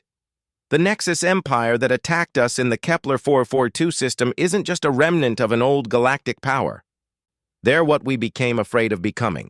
A species that pushed technology so far beyond safe limits that they're now a threat to the fabric of space-time itself. The revelation was staggering. Captain Zeth Ka found himself struggling to accept what he was hearing. Dr. Harrison, are you telling us that humanity deliberately chose to abandon advanced technology to prevent galactic destruction? Exactly, Captain. 1,000 years ago, the human government made the most difficult decision in our species' history. We shut down our advanced civilization, destroyed most of our technology, and deliberately regressed our development to a pre-industrial level. But some technology survived, Dr. Yilan observed. Ships like the Defiant Dawn. A small number of vessels were preserved, along with crews who volunteered to spend their lives as guardians. We've been watching the galaxy for 1,000 years, protecting younger species from threats they're not yet equipped to handle. Ambassador Thelchris was quiet for several moments before speaking. Dr. Harrison, what you're describing suggests that humanity has been secretly protecting the Federation for generations. Not just the Federation, Ambassador. Every peaceful species in the galaxy. The Nexus Empire has been attempting to reclaim their former territory for centuries. Human guardian ships have been intercepting and destroying their scout fleets before they could reach inhabited systems. The magnitude of the deception was overwhelming. Zethka realized that every interaction between humans and the Federation had been carefully managed to maintain the illusion of human primitiveness. How many guardian ships exist? Director Kelsmore asked. Fewer than 50 remain operational.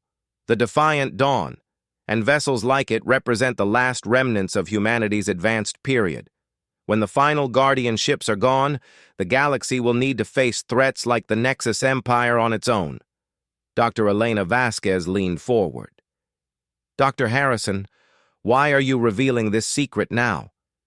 Because the time for secrets is ending, Dr. Vasquez. Our analysis indicates that the Nexus Empire is preparing for a major offensive.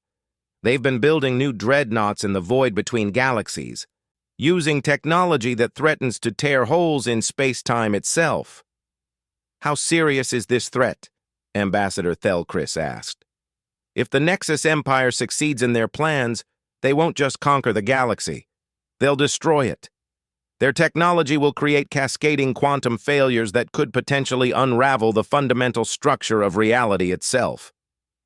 The conference room fell into stunned silence as the full implications of Dr. Harrison's revelation sank in. Humanity wasn't just a primitive species struggling to find its place in galactic civilization. They were the galaxy's secret protectors, sacrificing their own advancement to preserve the safety of all other species. What happens now? Zethka asked. Now, Captain, the Federation must make the same choice humanity made 1,000 years ago. The Nexus threat requires a united response, but defeating them will require technology that comes dangerously close to the limits we discovered. You're asking us to risk everything, Director Kelsmore said. I'm asking you to understand what's at stake. The Federation can continue believing that technology and advancement are always good things, or it can learn from humanity's experience that some prices are too high to pay. Ambassador Thelchris activated her personal communication interface. Dr. Harrison, if humanity is willing to share the truth about the Nexus threat, what do you need from the Federation? Time, Ambassador. The Guardian ships need time to prepare for what may be our final mission. If we succeed, the Nexus Empire will be eliminated as a threat forever. If we fail, the Federation will need to evacuate this entire galactic region and hope that the quantum damage can be contained. Dr. Yilan looked up from her analysis station where she had been running probability calculations throughout the conversation. Dr. Harrison, according to my analysis, the energy levels you're describing would be detectable throughout the galaxy. How have you kept these operations secret? Dr. Yilan, one of the advantages of technology that can manipulate space-time is that it can also manipulate the perception of space-time. When necessary, we can make events appear to have happened differently or not at all.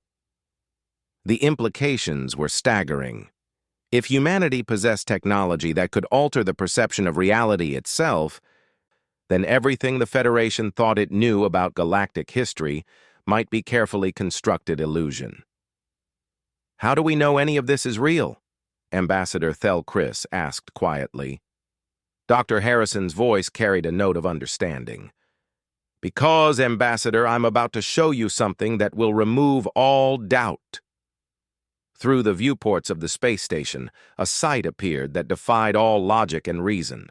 Space itself began to shimmer and bend, revealing shapes that had been hidden just beyond normal perception.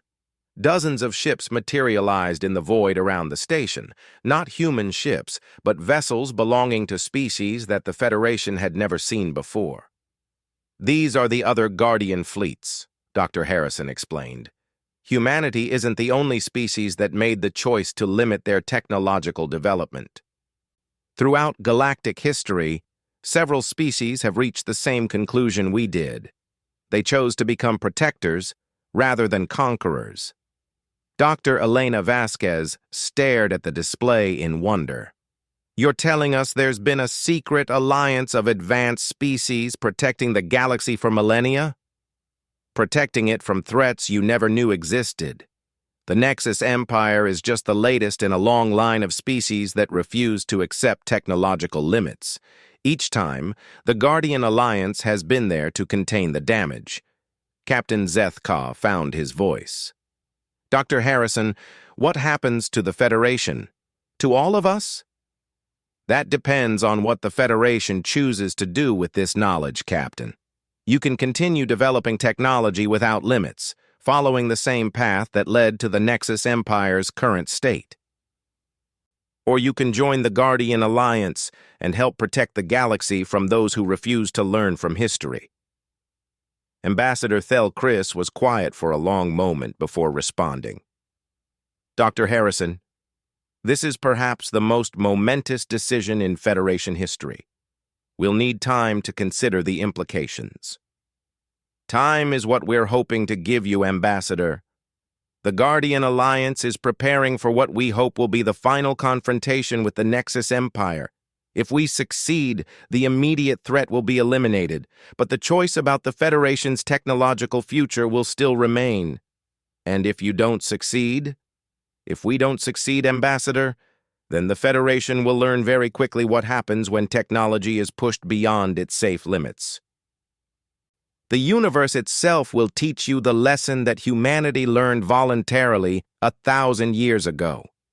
The communication ended, leaving the Federation leadership to grapple with the most profound revelation in their civilization's history. Outside the viewports, the Guardian ships began to fade from view, returning to whatever dimensional hiding places had concealed them for centuries. As Zethka looked out at the stars, he realized that the galaxy was a far stranger and more dangerous place than anyone had ever imagined. Humanity, the species everyone had thought of as primitive newcomers, had been protecting them all along. The rust-streaked ship they had mocked as crude and dangerous was actually one of the most advanced vessels ever built, operated by beings who had chosen to sacrifice their own progress for the safety of others. The Defiant Dawn. And ships like it weren't just exploration vessels. They were humanity's gift to the galaxy, proof that wisdom sometimes meant knowing when to stop reaching for the stars and start protecting them instead. In the depths of space, ancient guardians prepared for their final battle, carrying with them the hopes and fears of every peaceful species in the galaxy. The outcome would determine not just the fate of civilizations, but the fundamental question of whether technology and wisdom could coexist in a universe where unlimited power meant unlimited responsibility. The galaxy would never be the same. And perhaps, Zethka thought, that was exactly what it needed. The last species, first contact. The year was 2157, when humanity made contact with them. At that time, humans had already spread across 17 star systems, building colonies and establishing trade routes through the galaxy.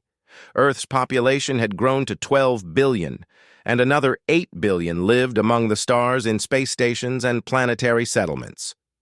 Dr. Sarah Chen was the lead xenobiologist aboard the exploration vessel Harmony's Edge when they detected the first signals.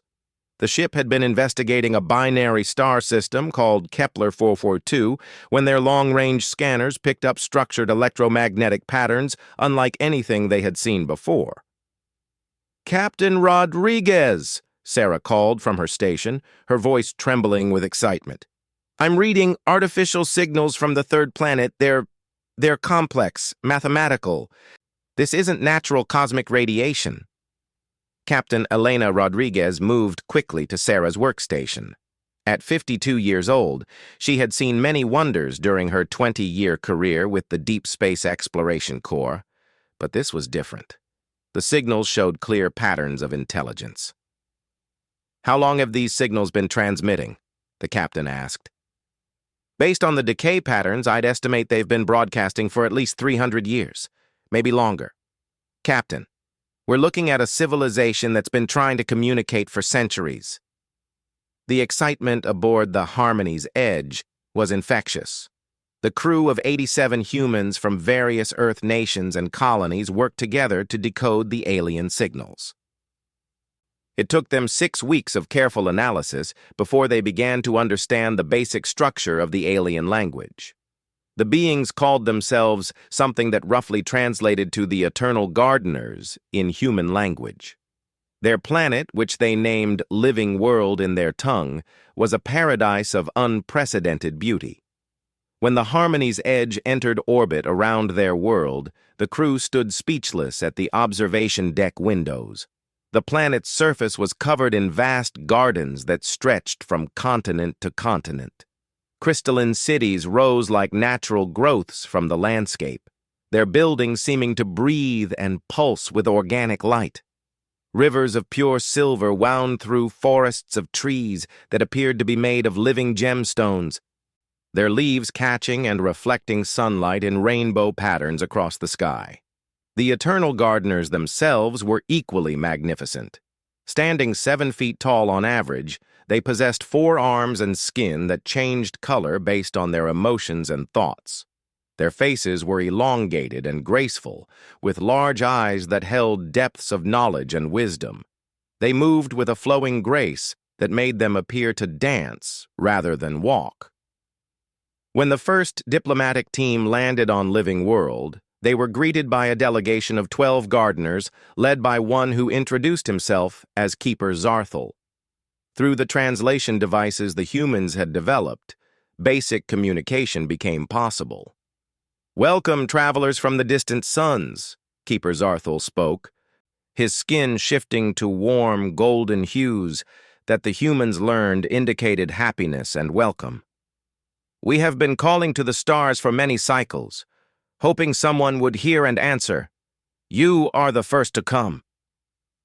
Dr. Chen served as the chief translator and cultural liaison. She was amazed by the sophistication of Gardener society. They had achieved perfect harmony with their planet's ecosystem. Every city, every building, every piece of technology worked in complete balance with the natural world around them. The gardeners showed the human visitors their incredible achievements. They had eliminated disease through biological engineering that worked with natural processes rather than against them. They had created art forms that used living light and sound in ways that moved viewers to tears. Their music was performed by entire forests, with trees and plants contributing different notes and harmonies. Most impressively, they had solved the problem of resource scarcity through what they called abundance creation. Using advanced biological sciences, they could grow any material they needed from basic organic compounds. Food, clothing, building materials, even complex electronics. Everything was grown rather than manufactured. "How long has your civilization existed?" Captain Rodriguez asked during their third meeting with the Gardener Council. "We have been gardening this world for 47,000 of your Earth years," replied Council Speaker Vanethi, her skin displaying swirls of deep blue that indicated thoughtfulness. "We learned long ago that survival comes not from taking from the world, but from giving to it. The humans were invited to stay and learn." Over the following months, the crew of the Harmony's Edge lived among the gardeners, documenting their culture and technology. The aliens were incredibly generous, sharing their knowledge freely and expressing genuine interest in human civilization. Sarah Chen spent her days studying gardener biotechnology. She watched in amazement as they could regrow lost limbs in a matter of days, extend their lifespans indefinitely through cellular regeneration, and communicate with their planet's ecosystem at a level that seemed almost magical. "We consider ourselves partners with Living World," explained research tender Golmuth as he showed Sarah through one of their biolaboratories. "Every decision we make, we consider how it will affect the harmony of all life here. We take only what we need and give back much more than we take." The gardeners' philosophy fascinated the human visitors. They lived by three core principles: never take more than you give, always consider the impact on future generations, and protect the vulnerable before protecting yourself. Captain Rodriguez sent regular reports back to Earth through quantum communication relays. The news of this peaceful, advanced civilization spread quickly through human space. Plans were made for larger expeditions, cultural exchanges, and possible trade relationships. The gardeners expressed interest in human technology as well, particularly humanity's achievements in space travel and stellar engineering. They had remained on their single world by choice, preferring to perfect their society rather than expand into space. "Your people are explorers," observed Keeper Zarthel during an evening gathering under Living World's 3 moons. "You reach always for distant horizons. This is a strength we admire. Perhaps together, our peoples could achieve wonders neither could accomplish alone." The first formal alliance treaty was signed 6 months after initial contact. The document, written in both human languages and Gardner script, established principles for peaceful cooperation, cultural exchange, and mutual assistance. Both species committed to sharing knowledge and resources for the betterment of all. As the Harmony's Edge prepared to return to Earth with the good news, the gardeners presented the humans with gifts that demonstrated their incredible biological mastery. They gave them seeds that could grow into any needed material, biocomputers that operated using living neural networks, and medical treatments that could cure previously incurable human diseases. "We offer these gifts not as trade goods, but as symbols of friendship between our peoples," Council Speaker Venethi explained. "We hope that when your ships return, they will bring not weapons or conquest, but knowledge and friendship." Dr. Chen found herself deeply moved by the Gardner civilization. In her final report, she wrote, "The Eternal Gardeners represent everything humanity could become if we learn to live in harmony with our environment and each other. They are patient, wise, generous, and peaceful. They have achieved a level of civilization that balances individual fulfillment with collective responsibility in ways we can barely imagine." The return journey to Earth took 4 months through hyperspace. During the voyage, Captain Rodriguez and her crew planned comprehensive programs for ongoing cooperation with the gardeners. They proposed student exchange programs, joint research projects, and collaborative space exploration missions. When they reached Earth, the news of successful first contact created a sensation. For the first time in human history, they had encountered an alien civilization that was not only peaceful, but actively welcoming. The gardeners seemed to represent proof that intelligent life could evolve beyond competition and conflict into true harmony. The world government approved immediate plans for a larger diplomatic mission. The Harmony's Edge would return to Living World with a crew of 300, including scientists, artists, diplomats, and cultural specialists from every major human settlement. Earth's population celebrated the news. Festivals were held in major cities. Children learned Gardner language in schools. Artists created works inspired by descriptions of Living World's beauty. The future seemed brighter than ever before. As the second expedition prepared to depart, humanity felt genuine hope that they had found not just allies among the stars, but teachers who could help them become better than they were. The gardener's message of harmony and balance offered solutions to many problems that had plagued human civilization for centuries. No one suspected that within 2 years, the name of the Eternal Gardeners would be forbidden to speak anywhere in human space, and Living World would become a grave marked only by silence and shame. The last species, the Discovery. The second expedition to Living World departed Earth 8 months after the Harmony's Edge returned with news of the gardeners. Commander Michael Jang led 3 ships carrying 300 of humanity's finest minds, artists, and diplomats. The journey through hyperspace took 4 months, and anticipation ran high among the crew. Dr. Elena Vasquez, a molecular biologist from the Mars colonies, was among the passengers. She had spent months studying the biological samples the gardeners had given to humanity. The healing compounds they provided had already begun revolutionizing human medicine, curing genetic diseases that had plagued families for generations. When the human fleet entered the Kepler 442 system, they immediately noticed changes on living world. Orbital scanners detected new structures that hadn't existed during the first expedition. Vast crystalline formations stretched across continents, and the planet's electromagnetic signature had altered significantly. "Keeper Zarthul, this is Commander Jang of the Earth Diplomatic Mission," Michael broadcast as they approached Living World. "We've returned as promised to continue our friendship and cooperation." The response came quickly, and Zarthul's translated voice carried the same warm tones they remembered. "Welcome back, friends from distant stars. We have prepared great celebrations for your return. Much has changed since your last visit. We have wonderful things to show you." The human ships landed at the same location where the Harmony's Edge had first touched down. The gardeners who met them seemed somehow different, though the humans couldn't identify exactly what had changed. Their color-shifting skin appeared more vibrant, their movements more energetic than before. Council Speaker Vanithi greeted the diplomatic party personally. "We have been eagerly awaiting your return," she said, her skin displaying colors that indicated extreme happiness.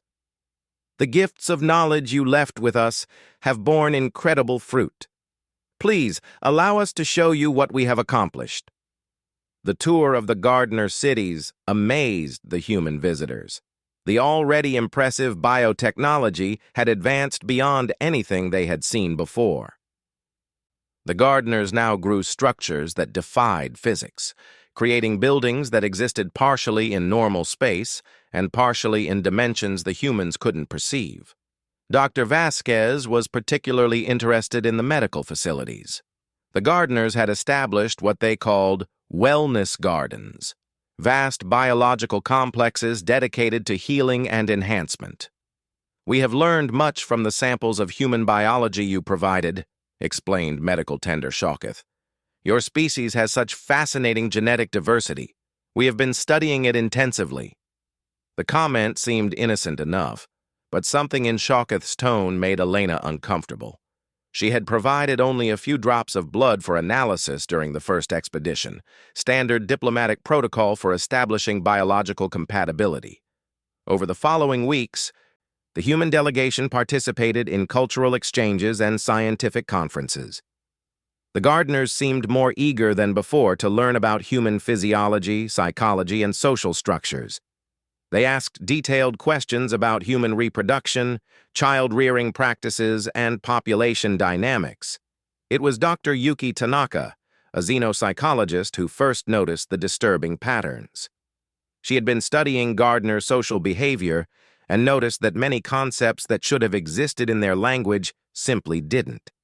There were no words for concepts like individual rights, personal autonomy, or informed consent. "It's strange," Yuki confided to Elena during a private conversation. "They have incredibly sophisticated concepts for biological processes and ecosystem management, but their social vocabulary is missing entire categories that are fundamental to human thinking." Elena had been having her own concerns.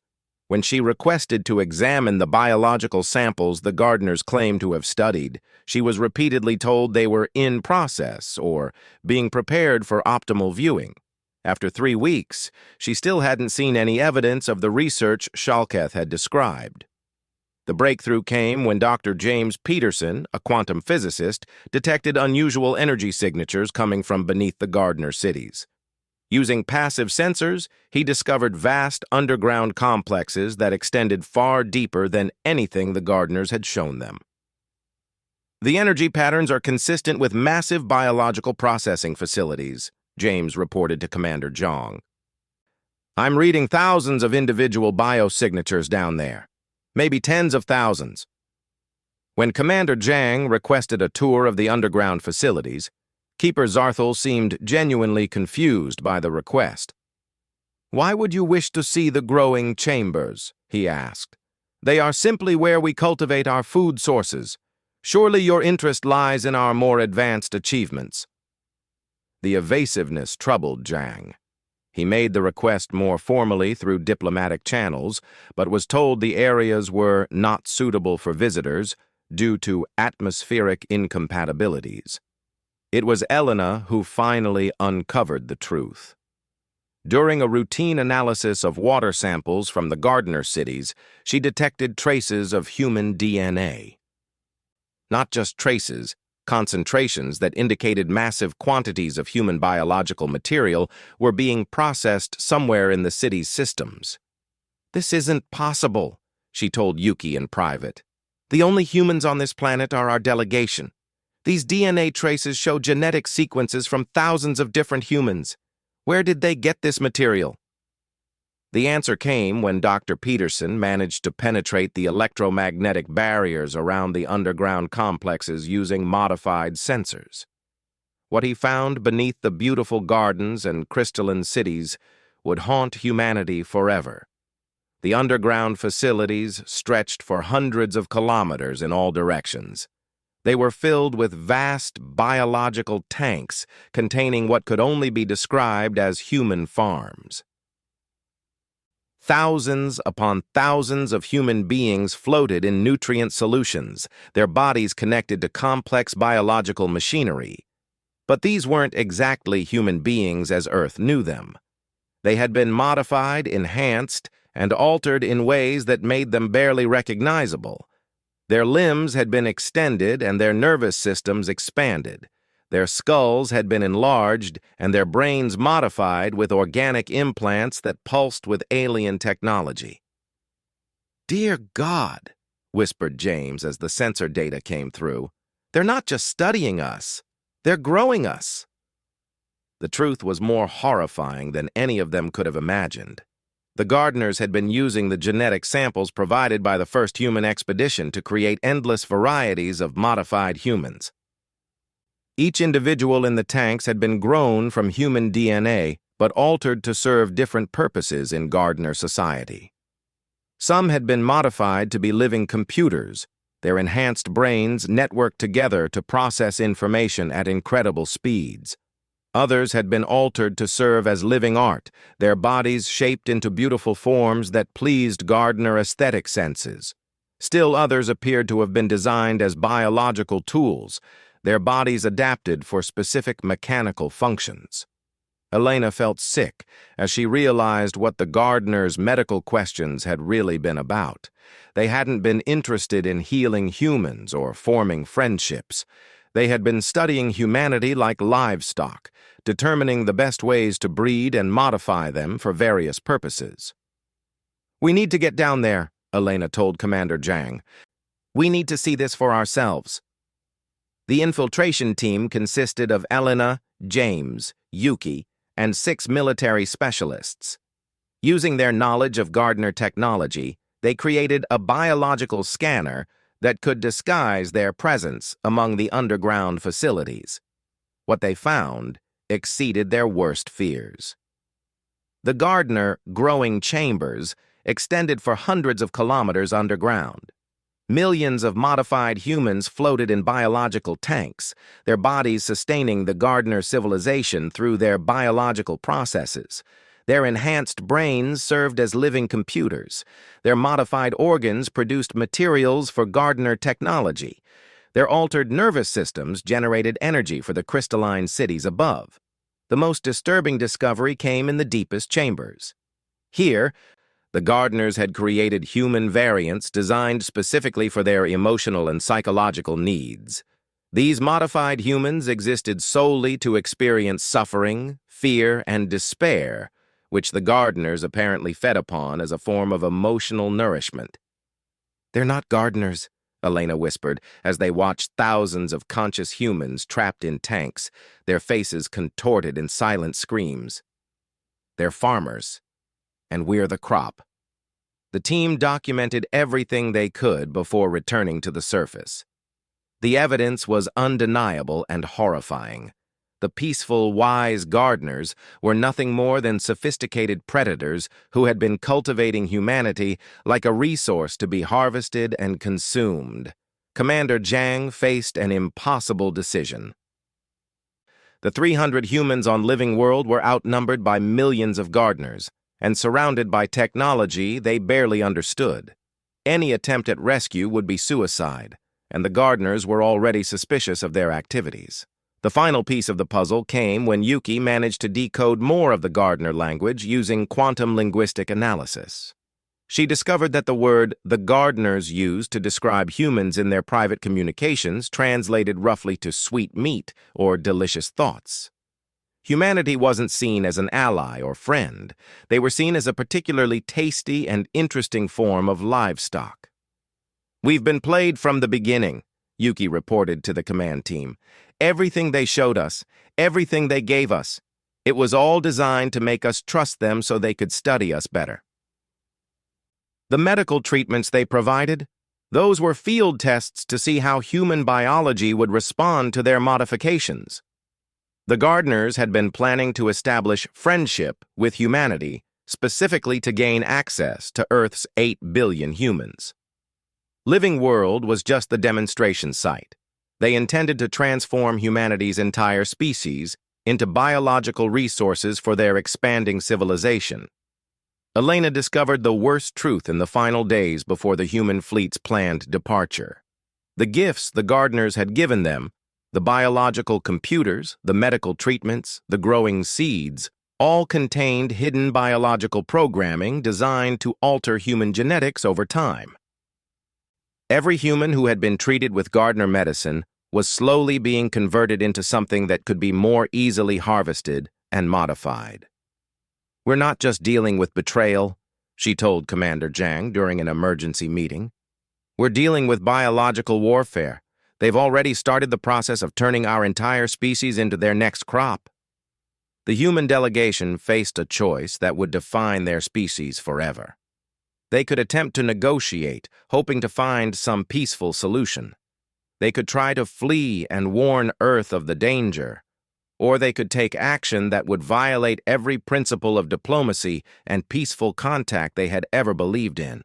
As Elena looked at the sensor data showing millions of tortured humans beneath the beautiful gardens of Living World, she realized that some betrayals were too profound to forgive, and some threats to humanity's existence were too dire to address through anything but absolute action. The gardener's greatest mistake was assuming that humans would respond to existential threats the way the gardeners themselves would, through careful planning and biological adaptation over thousands of years. They had not anticipated that humans could feel rage. The last species. The response Commander Zhang made the hardest decision in human history on a Tuesday morning, 37 days after discovering the truth beneath Living World. He sent a single quantum message back to Earth that contained just 4 words. Execute Protocol 0 immediately. Protocol 0 had never been used. It had been created by Earth's military strategists as a theoretical response to an extinction-level threat to humanity itself. No one had ever expected it would be needed. The message took 4 months to reach Earth through the quantum relay network. When it arrived at Strategic Command Headquarters in Geneva, Admiral Sarah Mitchell read it 3 times before she believed what she was seeing. Within 6 hours, every human ship in space had received the same message.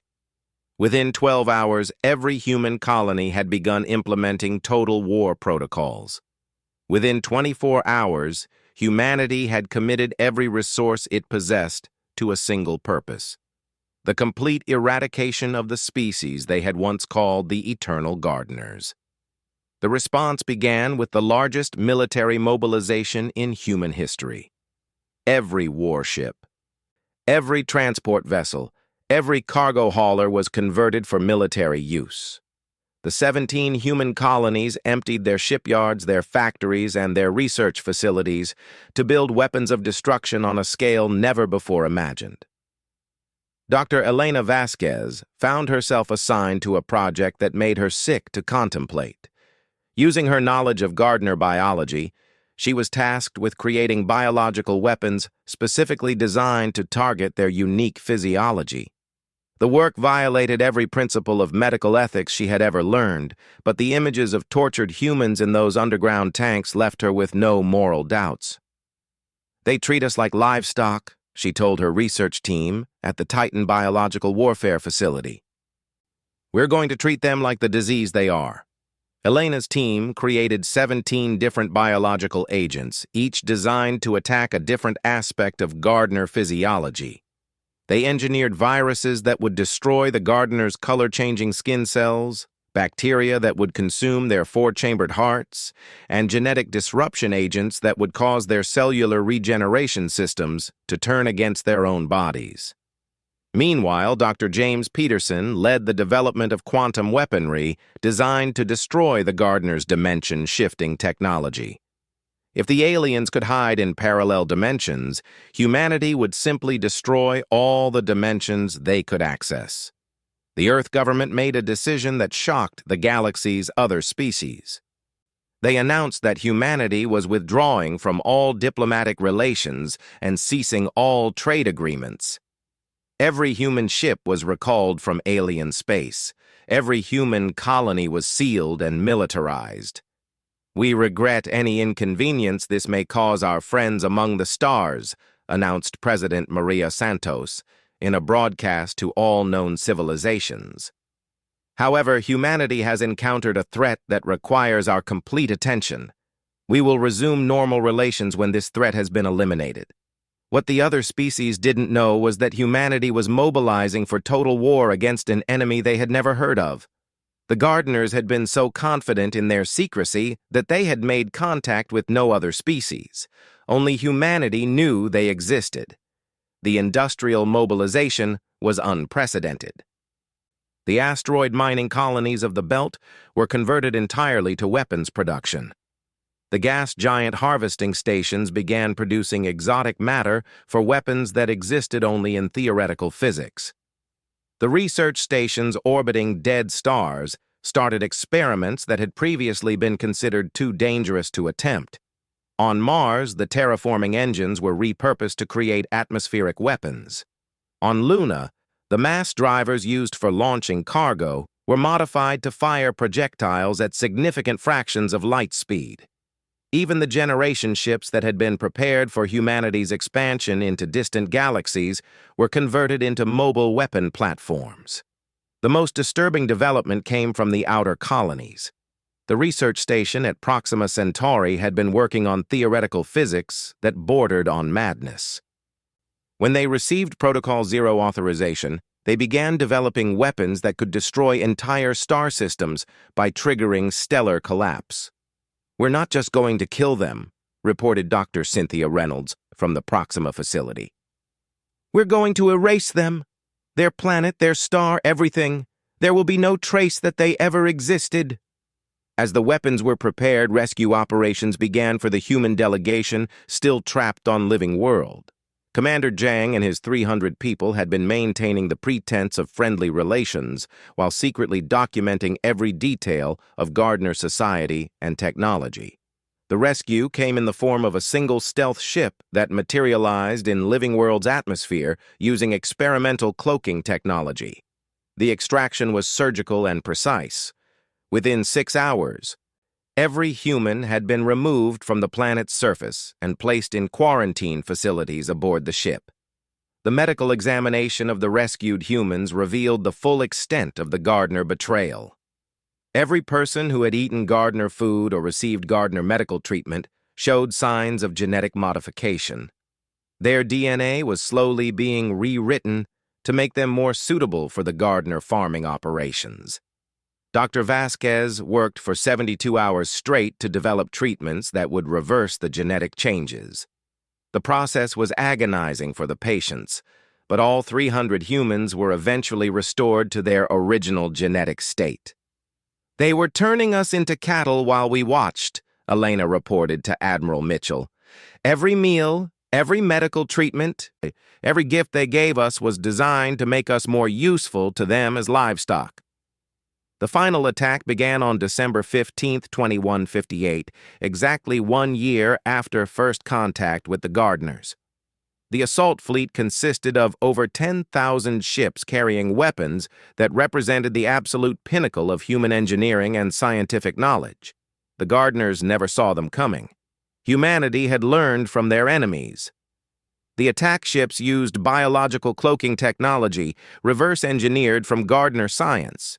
They approached through dimensional shifts that made them invisible to conventional sensors. The first wave struck every Gardner city simultaneously. Elena's biological weapons were deployed through their atmospheric systems, their water supplies, and their food distribution networks. Within minutes, every Gardner on the planet was infected with diseases designed specifically to cause maximum suffering before death. But that was just the beginning. The second wave targeted the underground facilities where millions of modified humans were trapped. Instead of trying to rescue them, humanity made the most difficult decision in its history. Those modified humans were beyond saving, their bodies and minds so altered that they could never be restored to true humanity. The mercy killings were carried out with weapons designed to cause instant, painless death. It took 6 hours to reach every underground chamber and end the suffering of humanity's children who had been transformed into biological tools. The third wave was pure destruction. Quantum weapons tore apart the fabric of space around living world, destroying the Gardeners' ability to escape into other dimensions. Stellar engineering weapons began the process of destabilizing the system's binary stars. Dr. Peterson's team had calculated the perfect sequence of gravitational disruptions that would cause both stars to collapse into black holes simultaneously. The resulting gravitational anomaly would tear apart every planet in the system and consume all matter within a radius of 50 light-years. The final message from the Gardeners came as their civilization was dying. Keeper Zarthel himself transmitted directly to the human fleet. "Why do you do this to us? We offered you friendship. We shared our knowledge. We showed you wonders beyond your imagination." Commander Zhang, now Admiral Zhang after his promotion following the rescue operation, responded personally.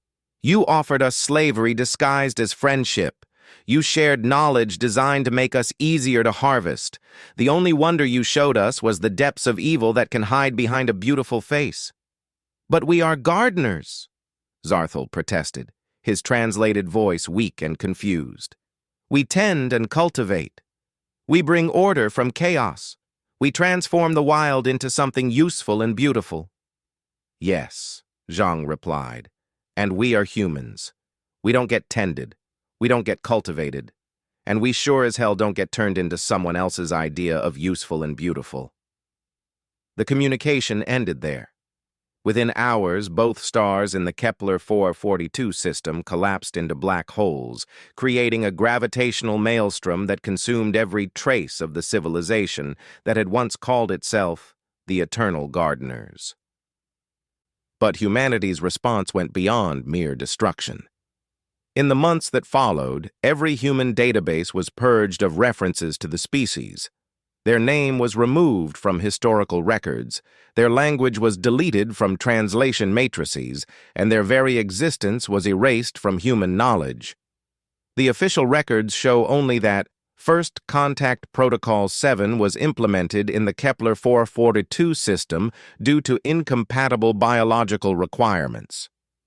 Anyone who had direct contact with the species was given psychological treatments that suppressed the specific memories while leaving their other experiences intact. Elena Vasquez found herself assigned to a new project, developing methods to detect and counter biological infiltration by any future species that might attempt similar tactics. Her work became the foundation of humanity's new Xenobiological Warfare Division, but she never spoke of what had inspired its creation.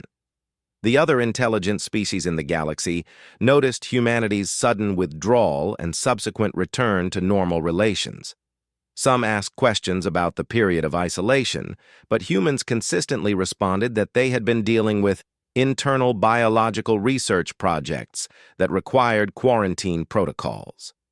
No other species ever learned that humanity had committed complete xenocide against an entire civilization. The knowledge was too dangerous to share and too shameful to remember. In the official histories, first contact with alien life would come 3 years later, when humanity encountered the peaceful crystalline collective near Wolf 359.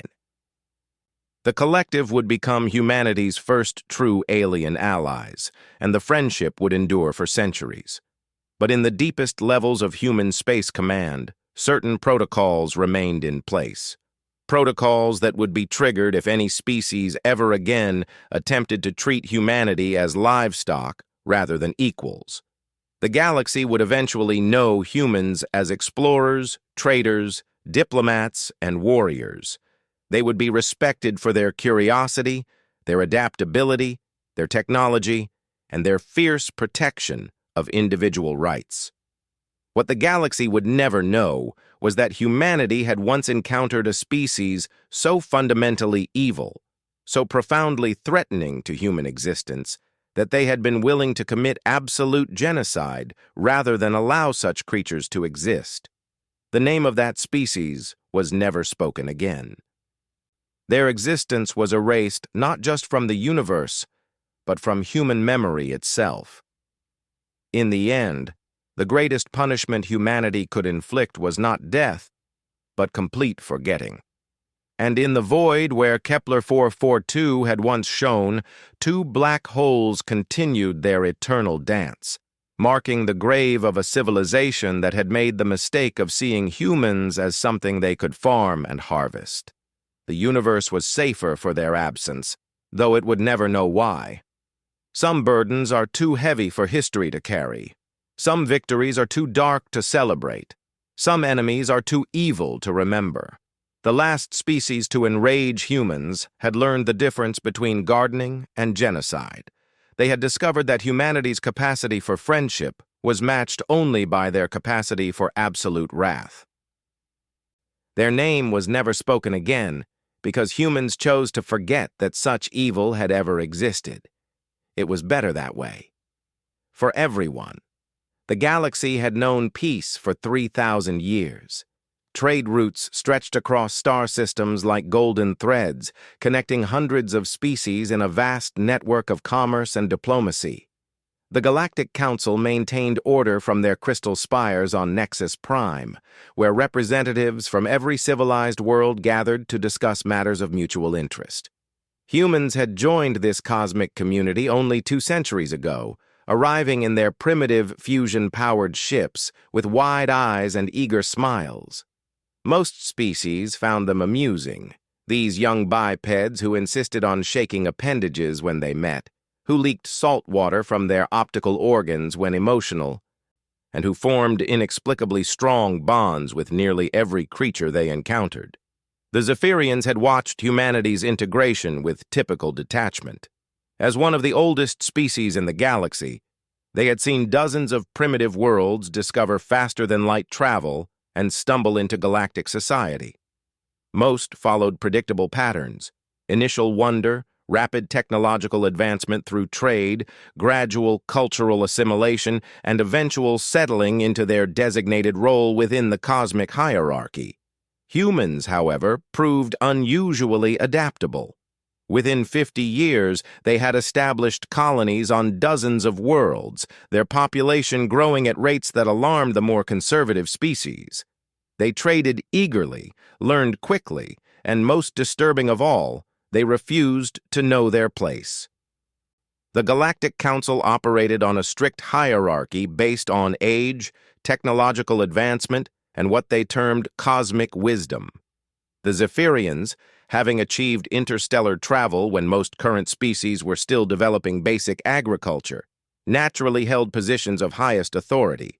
Below them, in carefully maintained ranks, came the other elder races, then the middle-tier species, And finally, the newcomers. Humans consistently ignored this structure. Their ambassadors spoke directly to Zephyrian representatives as equals.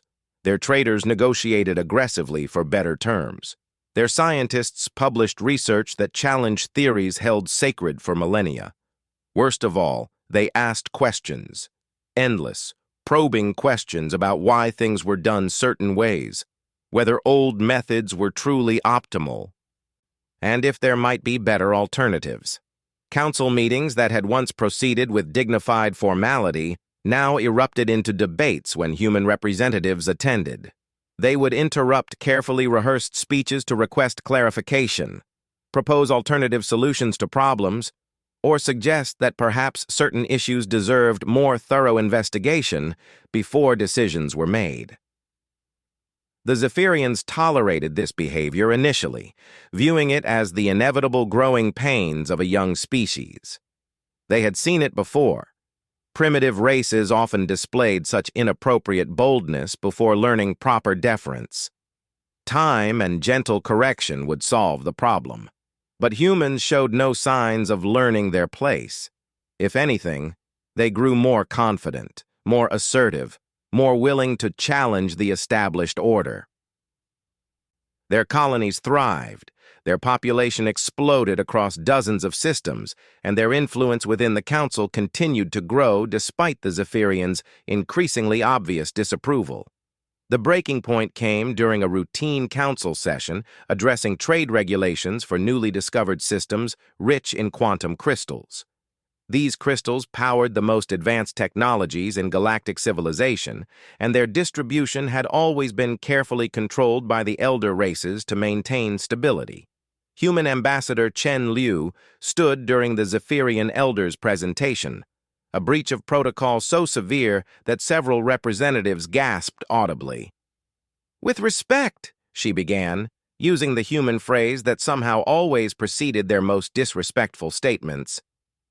"I must question the logic of restricting access to these resources." Elder Vexhi's crystalline features shifted to display clear displeasure.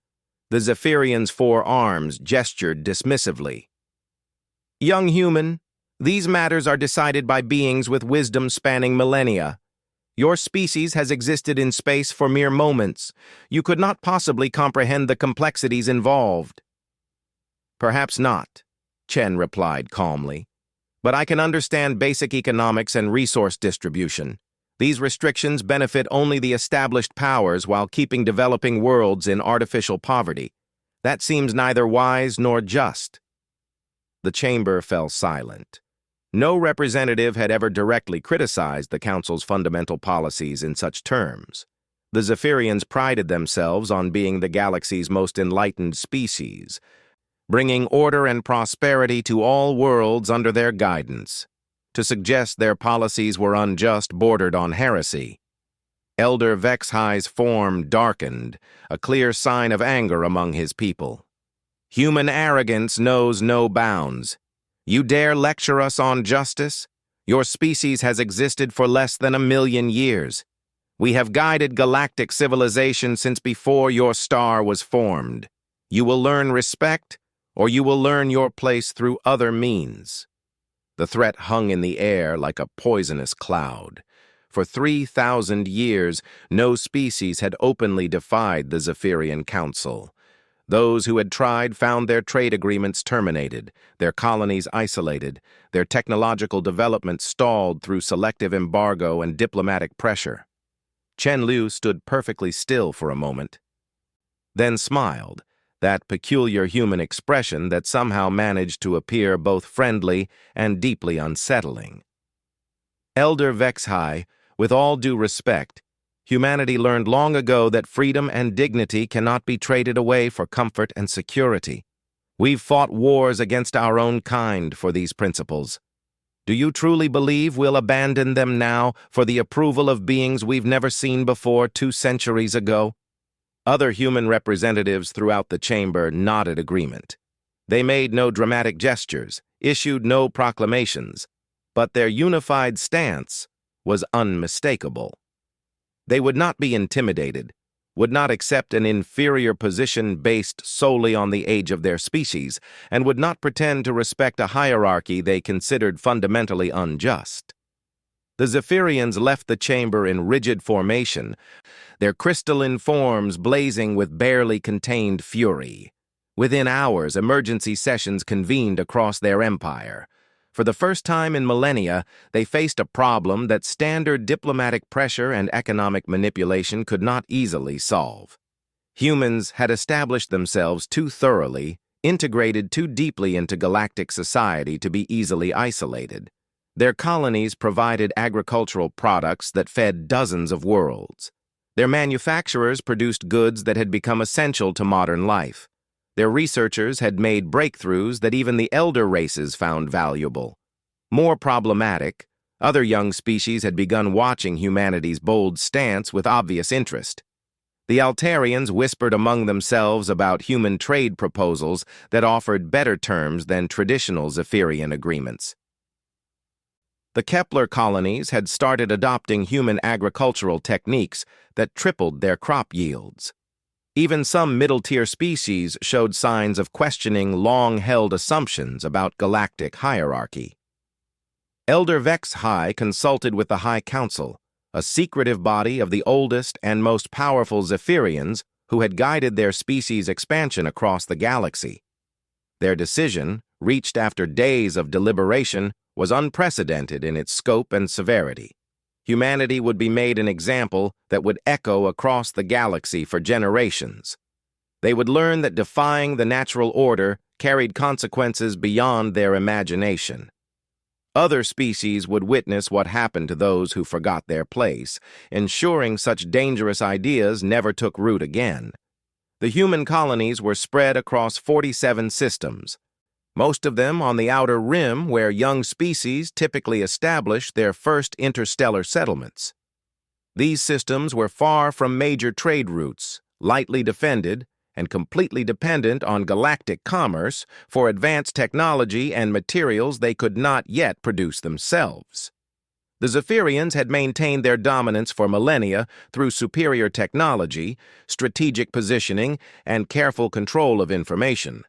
Their ships could cross the galaxy in days while others required weeks. Their weapons could shatter planets, their shields could withstand the heart of a star, and their intelligence networks monitored every significant development in civilized space. They had never needed to use their full military capability against a galactic species. The threat had always been sufficient. No rational being would challenge opponents who could exterminate them with such effortless ease. But humans, the Zephyrians were beginning to understand, were not particularly rational by galactic standards. They formed emotional attachments to abstract principles, refused to accept situations they considered unfair even when resistance seemed hopeless, and displayed a disturbing tendency to fight harder when facing overwhelming odds. This would make the lesson more dramatic when they inevitably fell. The galaxy would witness how quickly human defiance crumbled when faced with true power. Other species would see that age and wisdom ultimately triumphed over youthful arrogance, ensuring cosmic stability for millennia to come. The Zephyrian war fleet assembled in the Vega system, carefully positioned beyond the range of human sensors but close enough to strike at any colony world within hours. 5,000 ships, each larger than anything humanity had ever constructed, powered by technologies that predated most star systems. Their crews were veterans of countless conflicts, trained from birth to execute the will of the High Council without question or hesitation. Admiral Thexmore reviewed the target list one final time. 47 human worlds, ranging from the heavily populated industrial centers of the inner colonies to the agricultural settlements and mining operations on the frontier. Intelligence reports indicated a total human population of approximately 8 billion across all systems, not particularly large by galactic standards, but substantial enough that their elimination would send a clear message to any other species considering rebellion. The attack would be swift, overwhelming, and absolute. No human would survive to carry tales of resistance or martyrdom. Their entire species would simply vanish from galactic records, becoming a cautionary tale whispered among the stars about the price of defying the natural order. As the war fleet prepared to jump, Admiral Thexmore felt a brief moment of something that might have been regret. Humans had shown promise, had even provided some useful innovations during their brief time in galactic society, but they had chosen their path, had refused every opportunity to accept their proper place in the cosmic hierarchy. The galaxy would be more stable without them. Other species would learn from their example and accept their roles without question. Peace and order would reign for another 3,000 years, guided by the wisdom and strength of those truly qualified to lead. The jump drives engaged, tearing holes in space-time itself as 5,000 Zephyrian warships vanished into the void, carrying death toward every world that had dared shelter the human species. The first target was New Geneva, a peaceful agricultural world in the Kepler 442 system, home to 3 million humans who had spent decades transforming barren soil into fertile farmland that fed 17 different species across 12 star systems. They had built their cities with wide parks and crystal-clear streams. Their children played in gardens that bloomed with flowers from 100 different worlds. Admiral Thexmore watched through tactical displays as the Zephyrian fleet dropped out of hyperspace in perfect formation. 500 ships materialized in the system's outer edge, their hulls gleaming with the dark metal that had conquered 1,000 worlds. Sensor arrays immediately detected the human settlements, their primitive orbital platforms, their small fleet of cargo vessels conducting routine supply runs. No military vessels, no defensive stations, no signs that this peaceful world even suspected danger approached. The Admiral opened communication channels to address the human colony before beginning the bombardment.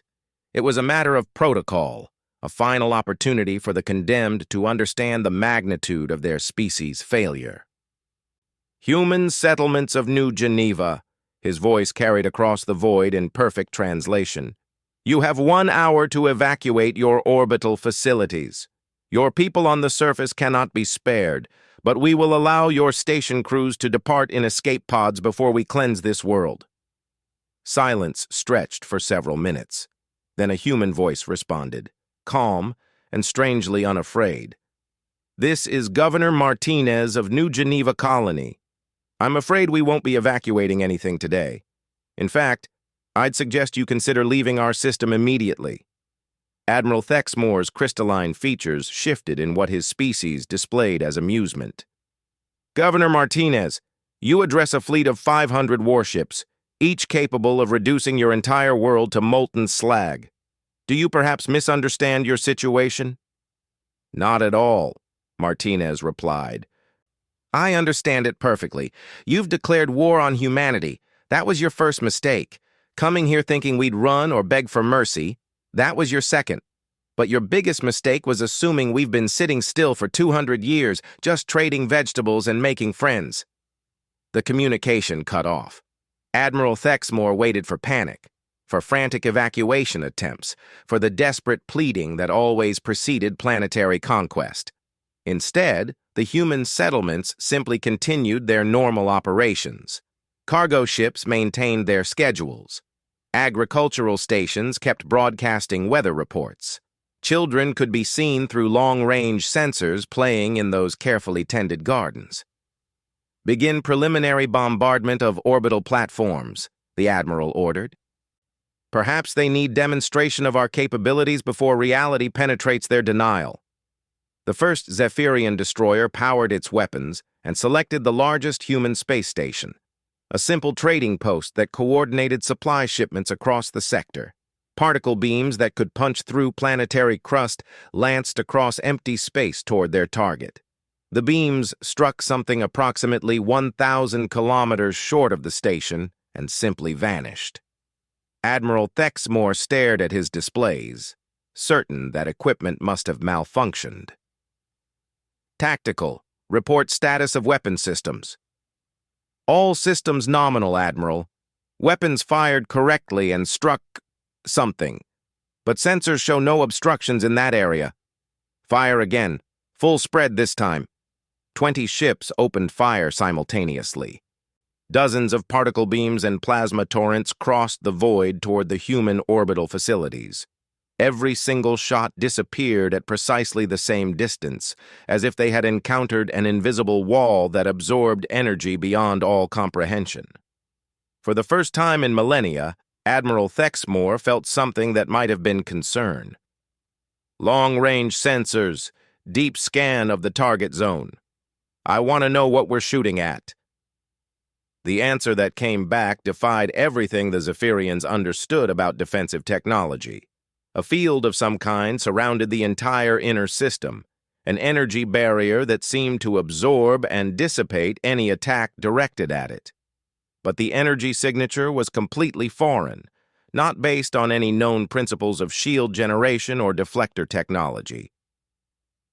Admiral, his science officer reported with barely controlled confusion. Preliminary analysis suggests this is not a traditional defensive system. The energy patterns are biological in nature, almost like a living organism, but scaled across an entire star system. Governor Martinez's voice crackled through the communication system again, still carrying that maddeningly calm tone. Having some equipment troubles, Admiral? We noticed you've been shooting at our friends for several minutes without much success. Your friends? Admiral Thexmore demanded. Oh, yes. You see, humanity learned something important during our first century in space. We learned that the universe is full of incredible life forms, most of which the Galactic Council completely ignores. There are creatures that live between the stars, beings that feed on solar radiation, organisms that exist in dimensions your sensors can't even detect. The Council considers them irrelevant because they can't be taxed or controlled or made to follow regulations. A new contact appeared on sensors, massive beyond comprehension, stretching across thousands of kilometers. It had been there all along, the Zephyrians realized, but somehow their instruments had failed to recognize it as a living creature.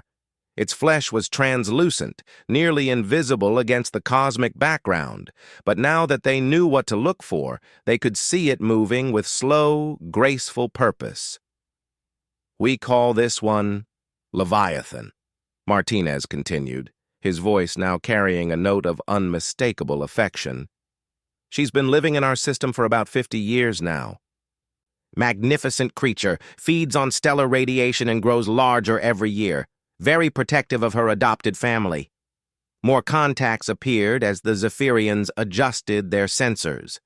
Dozens of massive organisms throughout the system, each one large enough to dwarf their largest capital ships. Some moved through space like cosmic whales, others seemed to phase in and out of normal reality, and still others appeared to be made of pure energy held in organic patterns. Admiral Thexmore felt his confidence wavering. These creatures were unknown to Zephyrian science, unprecedented in galactic records, but surely they could not threaten a proper war fleet. Whatever these beasts are, they cannot stand against focused military assault. All ships concentrate fire on the largest organism. Maximum power. Every weapon in the Zephyrian fleet fired simultaneously. The combined firepower could have shattered moons, reduced space stations to component atoms, burned through any known defensive technology. The energy beams struck Leviathan's translucent form and were absorbed without visible effect. The creature's vast body pulsed once, as if considering this new sensation, then began to glow with soft, beautiful light. You just fed her, Martinez explained cheerfully. Leviathan loves energy in all its forms. The more you shoot, the stronger she gets. And I'm afraid she's starting to get protective of us. The massive creature moved for the first time since the fleet's arrival, turning its attention toward the assembled Zephyrian ships. The movement was graceful, almost lazy, but it carried implications that terrified officers who had never known fear in battle. Leviathan opened what might have been a mouth or possibly just a concentrated point in her energy field, and something emerged. A pulse of force that traveled at near light speed toward the Zephyrian formation. The pulse struck the lead destroyer, and the ship simply ceased to exist. Not destroyed, not vaporized, just gone, as if it had never been there at all. A warship that had conquered worlds, that carried technology perfected over millions of years of civilization, erased from reality by an organism the galaxy's greatest scientists had never imagined could exist. Governor Martinez's voice carried genuine sadness now. "You really should leave. We've spent 2 centuries learning about the life forms that inhabit deep space, studying their behavior, earning their trust. They're generally peaceful creatures, but they respond very poorly to threats against their friends." Admiral Thexmore's training warred with growing panic. Retreat was unthinkable. No Zephyrian fleet had ever withdrawn from battle against an inferior species. But his ships were facing enemies beyond their comprehension, fighting in an environment where all their advantages seemed meaningless. "All vessels, implement dispersal pattern 7. Will target the human settlements directly from multiple vectors. These creatures cannot protect the entire planet simultaneously." The fleet scattered, approaching New Geneva from dozens of different angles. Surely these spaceborne organisms, however powerful, could not coordinate a defense of the planet's entire surface from so many different directions. They moved to engage, only to discover that the organic entities were far from alone. Ships began rising from the planet's surface, but these were not the primitive human vessels the Zephyrians expected. These were unlike anything in their databases, sleek and curved like living things, powered by energy signatures that defied analysis. "Those are hybrid designs," Martinez explained, his voice now carried by dozens of different vessels as they took positions around the planet. "We've learned so much from our friends about organic technology, about working with life instead of simply imposing mechanical solutions on everything. These ships are part grown, part built, part something else entirely." The hybrid vessels moved like living creatures, flowing through space in patterns that seemed impossible for mechanical devices. Their weapons were equally alien, not particle beams or plasma cannons, but focused streams of some kind of biological energy that seemed to reach into the target's molecular structure and convince it to stop holding together. Zephyrian ships that had withstood the fury of stellar coronas began dissolving like salt in water when struck by these impossible weapons. Shields that could deflect antimatter bombs offered no protection against attacks that bypassed traditional physics entirely. But the truly terrifying discovery came when damaged human vessels began regenerating their hulls, like living tissue, wounded ships healing themselves in minutes while continuing to fight. The Zephyrians found themselves facing an enemy that grew stronger as the battle progressed, that learned from each exchange and adapted faster than military doctrine could compensate. "How?" Admiral Thexmore broadcast on all frequencies, his voice carrying desperation he had never felt before. "How is this possible? Your species was primitively agricultural 2 centuries ago." "We've always been adaptable," Martinez replied, his ship now leading a formation that moved like a school of fish through 3 dimensions. "That's what you never understood about humans. We don't conquer our environment. We make friends with it. We don't subjugate other species. We learn from them. And when someone threatens our family, well, our family tends to take that personally." The space around New Geneva had become a nightmare of impossible physics and alien biology. Creatures that existed in higher dimensions phased through Zephyrian hulls, leaving behind corrosive organisms that consumed military-grade metal like candy. Ships found their computer systems invaded by digital life forms that transformed orderly programming into chaotic, evolving ecosystems. Admiral Thexmore watched his fleet dissolve around him, 500 ships reduced to fewer than 200 in less than an hour of engagement. Every tactical doctrine in Zephyrian military history had proven useless against enemies that operated on principles their science could not explain. "Retreat," he ordered, the word tasting like poison in his communication organs. "All ships. Immediate withdrawal to hyperspace. Emergency protocols in effect." The remaining vessels fled toward the system's edge, pursued by hybrid ships that seemed to dance through space and cosmic organisms that treated the laws of physics as optional suggestions.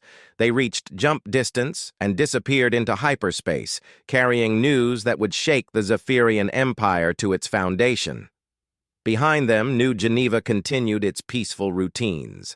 Crops grew in carefully tended fields. Children played in parks where flowers bloomed in colors that had no names.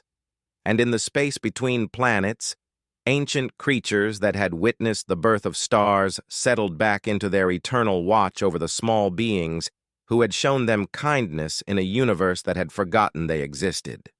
Governor Martinez stood in his orbital office, watching the last Zephyrian ship vanish into the void.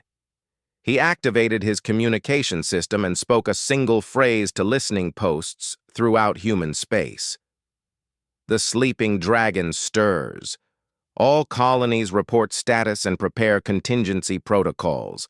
It appears we're at war."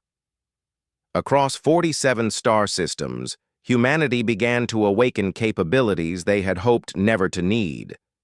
The galaxy was about to learn what happened when a species that made friends with cosmic monsters decided to defend itself. The surviving Zephyrian ships limped back to Nexus Prime, carrying tales that the High Council initially dismissed as impossible fabrications. No primitive species could have developed such capabilities in mere centuries. No organic creatures could exist on the scales described. No defensive technology could simply absorb the focused firepower of an entire battle fleet without showing any effect whatsoever. But as more fleets reported similar encounters across human space, the truth became undeniable. Every attack on human colonies had met with devastating failure. Worse, human ships had begun appearing in previously secure Zephyrian systems, conducting what they politely termed reconnaissance missions, but which clearly served as demonstrations of their new capabilities. Elder Vexhai convened an emergency session of the High Council in their deepest sanctum, a crystalline chamber that had witnessed 3 million years of unbroken Zephyrian dominance. The 12 eldest members of their species gathered around a table carved from a single massive crystal, their forms shimmering with agitation and barely contained fury. "The human problem has escalated beyond acceptable parameters," Vexahai announced to the assembled leadership. "Our initial corrective action has proven insufficient. More comprehensive measures are required." High Elder Quendara, oldest of their kind, spoke with a voice that had guided their species since before Earth's sun achieved fusion ignition. "These creatures cannot be permitted to continue. They represent a fundamental threat to cosmic order. Their influence spreads to other species, encouraging rebellion and questioning of natural hierarchy." Intelligence reports confirmed the High Elder's concerns. The Altarian Federation had formally withdrawn from several Zephyrian trade agreements, citing new opportunities with human partners. The Kepler colonies had begun experimenting with organic technologies based on human research. Even some middle-tier species were quietly investigating whether cosmic organisms might exist in their own systems.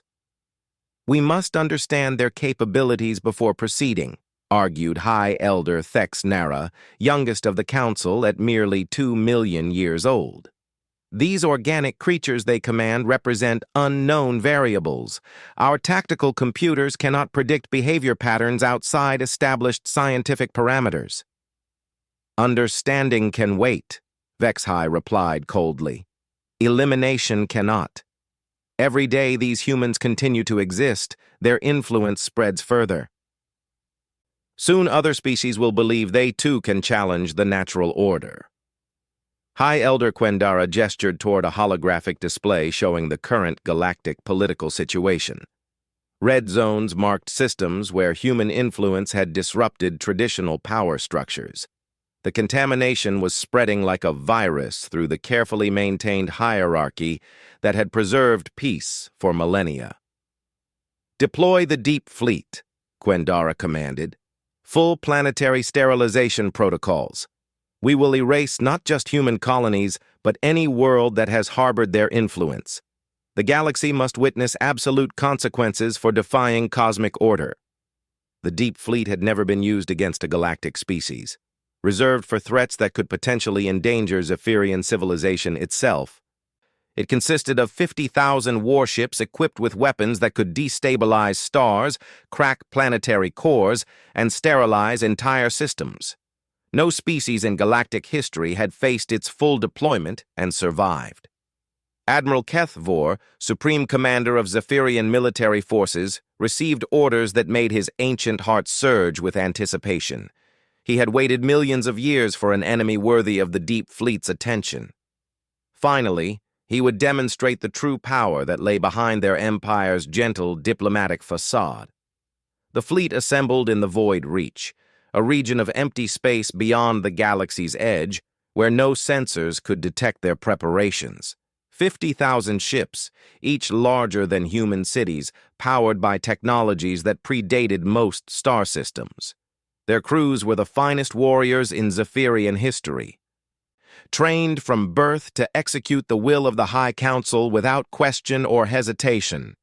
But as the fleet prepared for its assault, human reconnaissance vessels began appearing throughout Zephyrian space. They made no aggressive moves, conducted no attacks, simply observed and departed. Each sighting lasted only minutes, but their implications were terrifying. The humans knew about the Deep Fleet. Somehow, despite all security measures and technological superiority, they had detected preparations for the ultimate military response and were monitoring Zephyrian movements with casual ease. Admiral Kethvor accelerated deployment schedules.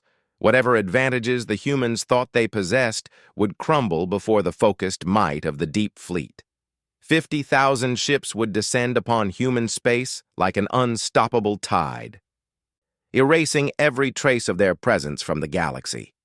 The first indication that their assault might face complications came when long-range sensors detected massive energy signatures throughout human territory, not the small, organic creatures they had encountered before, but entities that dwarfed entire star systems.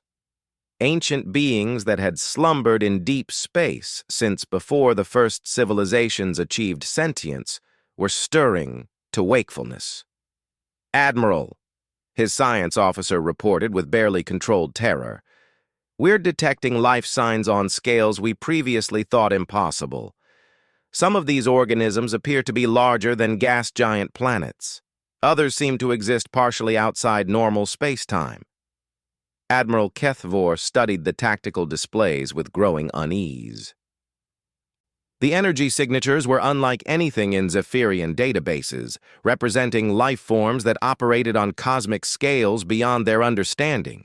But surely even such massive creatures could not threaten a proper military force equipped with planet-killing weapons. "All ships, implement maximum dispersion pattern. We'll strike simultaneously across all human systems. Whatever these creatures are, they cannot be everywhere at once." The Deep Fleet moved into position, spreading across dozens of star systems in the largest military operation in galactic history.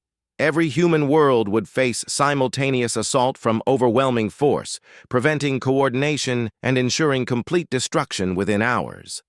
But as the fleet approached their targets, space itself seemed to come alive around them. Creatures that had existed since the galaxy's formation responded to calls from their human friends, rising from dimensions that Zephyrian science had never imagined. Some were massive beyond comprehension. Others seemed made of pure thought-given form, and still others existed as living manifestations of cosmic forces. The humans had not spent 2 centuries simply befriending space-dwelling organisms. They had awakened the eldest ones, beings that had witnessed the birth of stars, the formation of galaxies, the emergence of life itself. creatures so ancient and powerful that their very existence challenged the fundamental assumptions upon which Zephyrian civilization was built. Admiral Kethvor watched his sensors fill with contacts that defied analysis. Ships found themselves surrounded by entities that existed in higher dimensions, immune to conventional weapons and capable of manipulating reality on scales that turned physics into poetry. The Deep Fleet's massive firepower proved meaningless against creatures that treated the laws of nature as flexible guidelines. "Target the humans directly," he ordered desperately. "Ignore the creatures. Use stellar disruption weapons on their star systems. They cannot protect their suns." The most powerful weapons ever deployed by their civilization struck the stars that warmed human worlds. Devices that could trigger supernovas, cause stellar collapse, or tear apart the fusion reactions that powered solar systems. The weapons had no effect. The stars continued burning, protected by entities that existed as living embodiments of stellar forces. The eldest ones had awakened not just to defend their human friends, but to protect the cosmic environment itself from weapons that threatened the fundamental order of creation. For the first time in their species' history, the Zephyrians faced enemies that were older, more powerful, and utterly beyond their comprehension. The Deep Fleet found itself helpless against creatures that existed before their empire was even conceived. But the truly terrifying discovery came when human ships began arriving in the battle zones. Not the hybrid vessels they had encountered before, but something far more disturbing. These ships appeared to be constructed from living cosmic matter, crewed by beings that had somehow merged human consciousness with the essence of space-dwelling entities. "We tried to warn you," came a transmission from the lead human vessel. The voice was recognizably human, but carried harmonics that suggested something far greater than individual consciousness. "We told you to leave our systems alone. We asked you nicely to respect our independence. We even gave you multiple opportunities to reconsider your aggressive policies." Admiral Kethvor found his voice with difficulty. "What have you done? What are you?" "We're what happens when a species decides to grow up instead of growing old," the human replied. "While you spent millions of years enforcing the same static hierarchy, we spent 2 centuries learning that consciousness is not limited to biological forms, that intelligence exists throughout the cosmos in ways you never imagined, and that cooperation produces better results than domination." The cosmic entities around them pulsed with unified purpose, and Admiral Kethvor realized with growing horror that this was not a battle between species. This was an intervention by forces so far beyond Zephyrian power that resistance was not just futile, it was meaningless. "The eldest ones have decided," the human voice continued, now carrying the weight of cosmic authority. "Your species has had millions of years to evolve beyond primitive territorial aggression. Instead, you've used your advanced technology to enforce stagnation across the galaxy. The time for gentle correction has passed."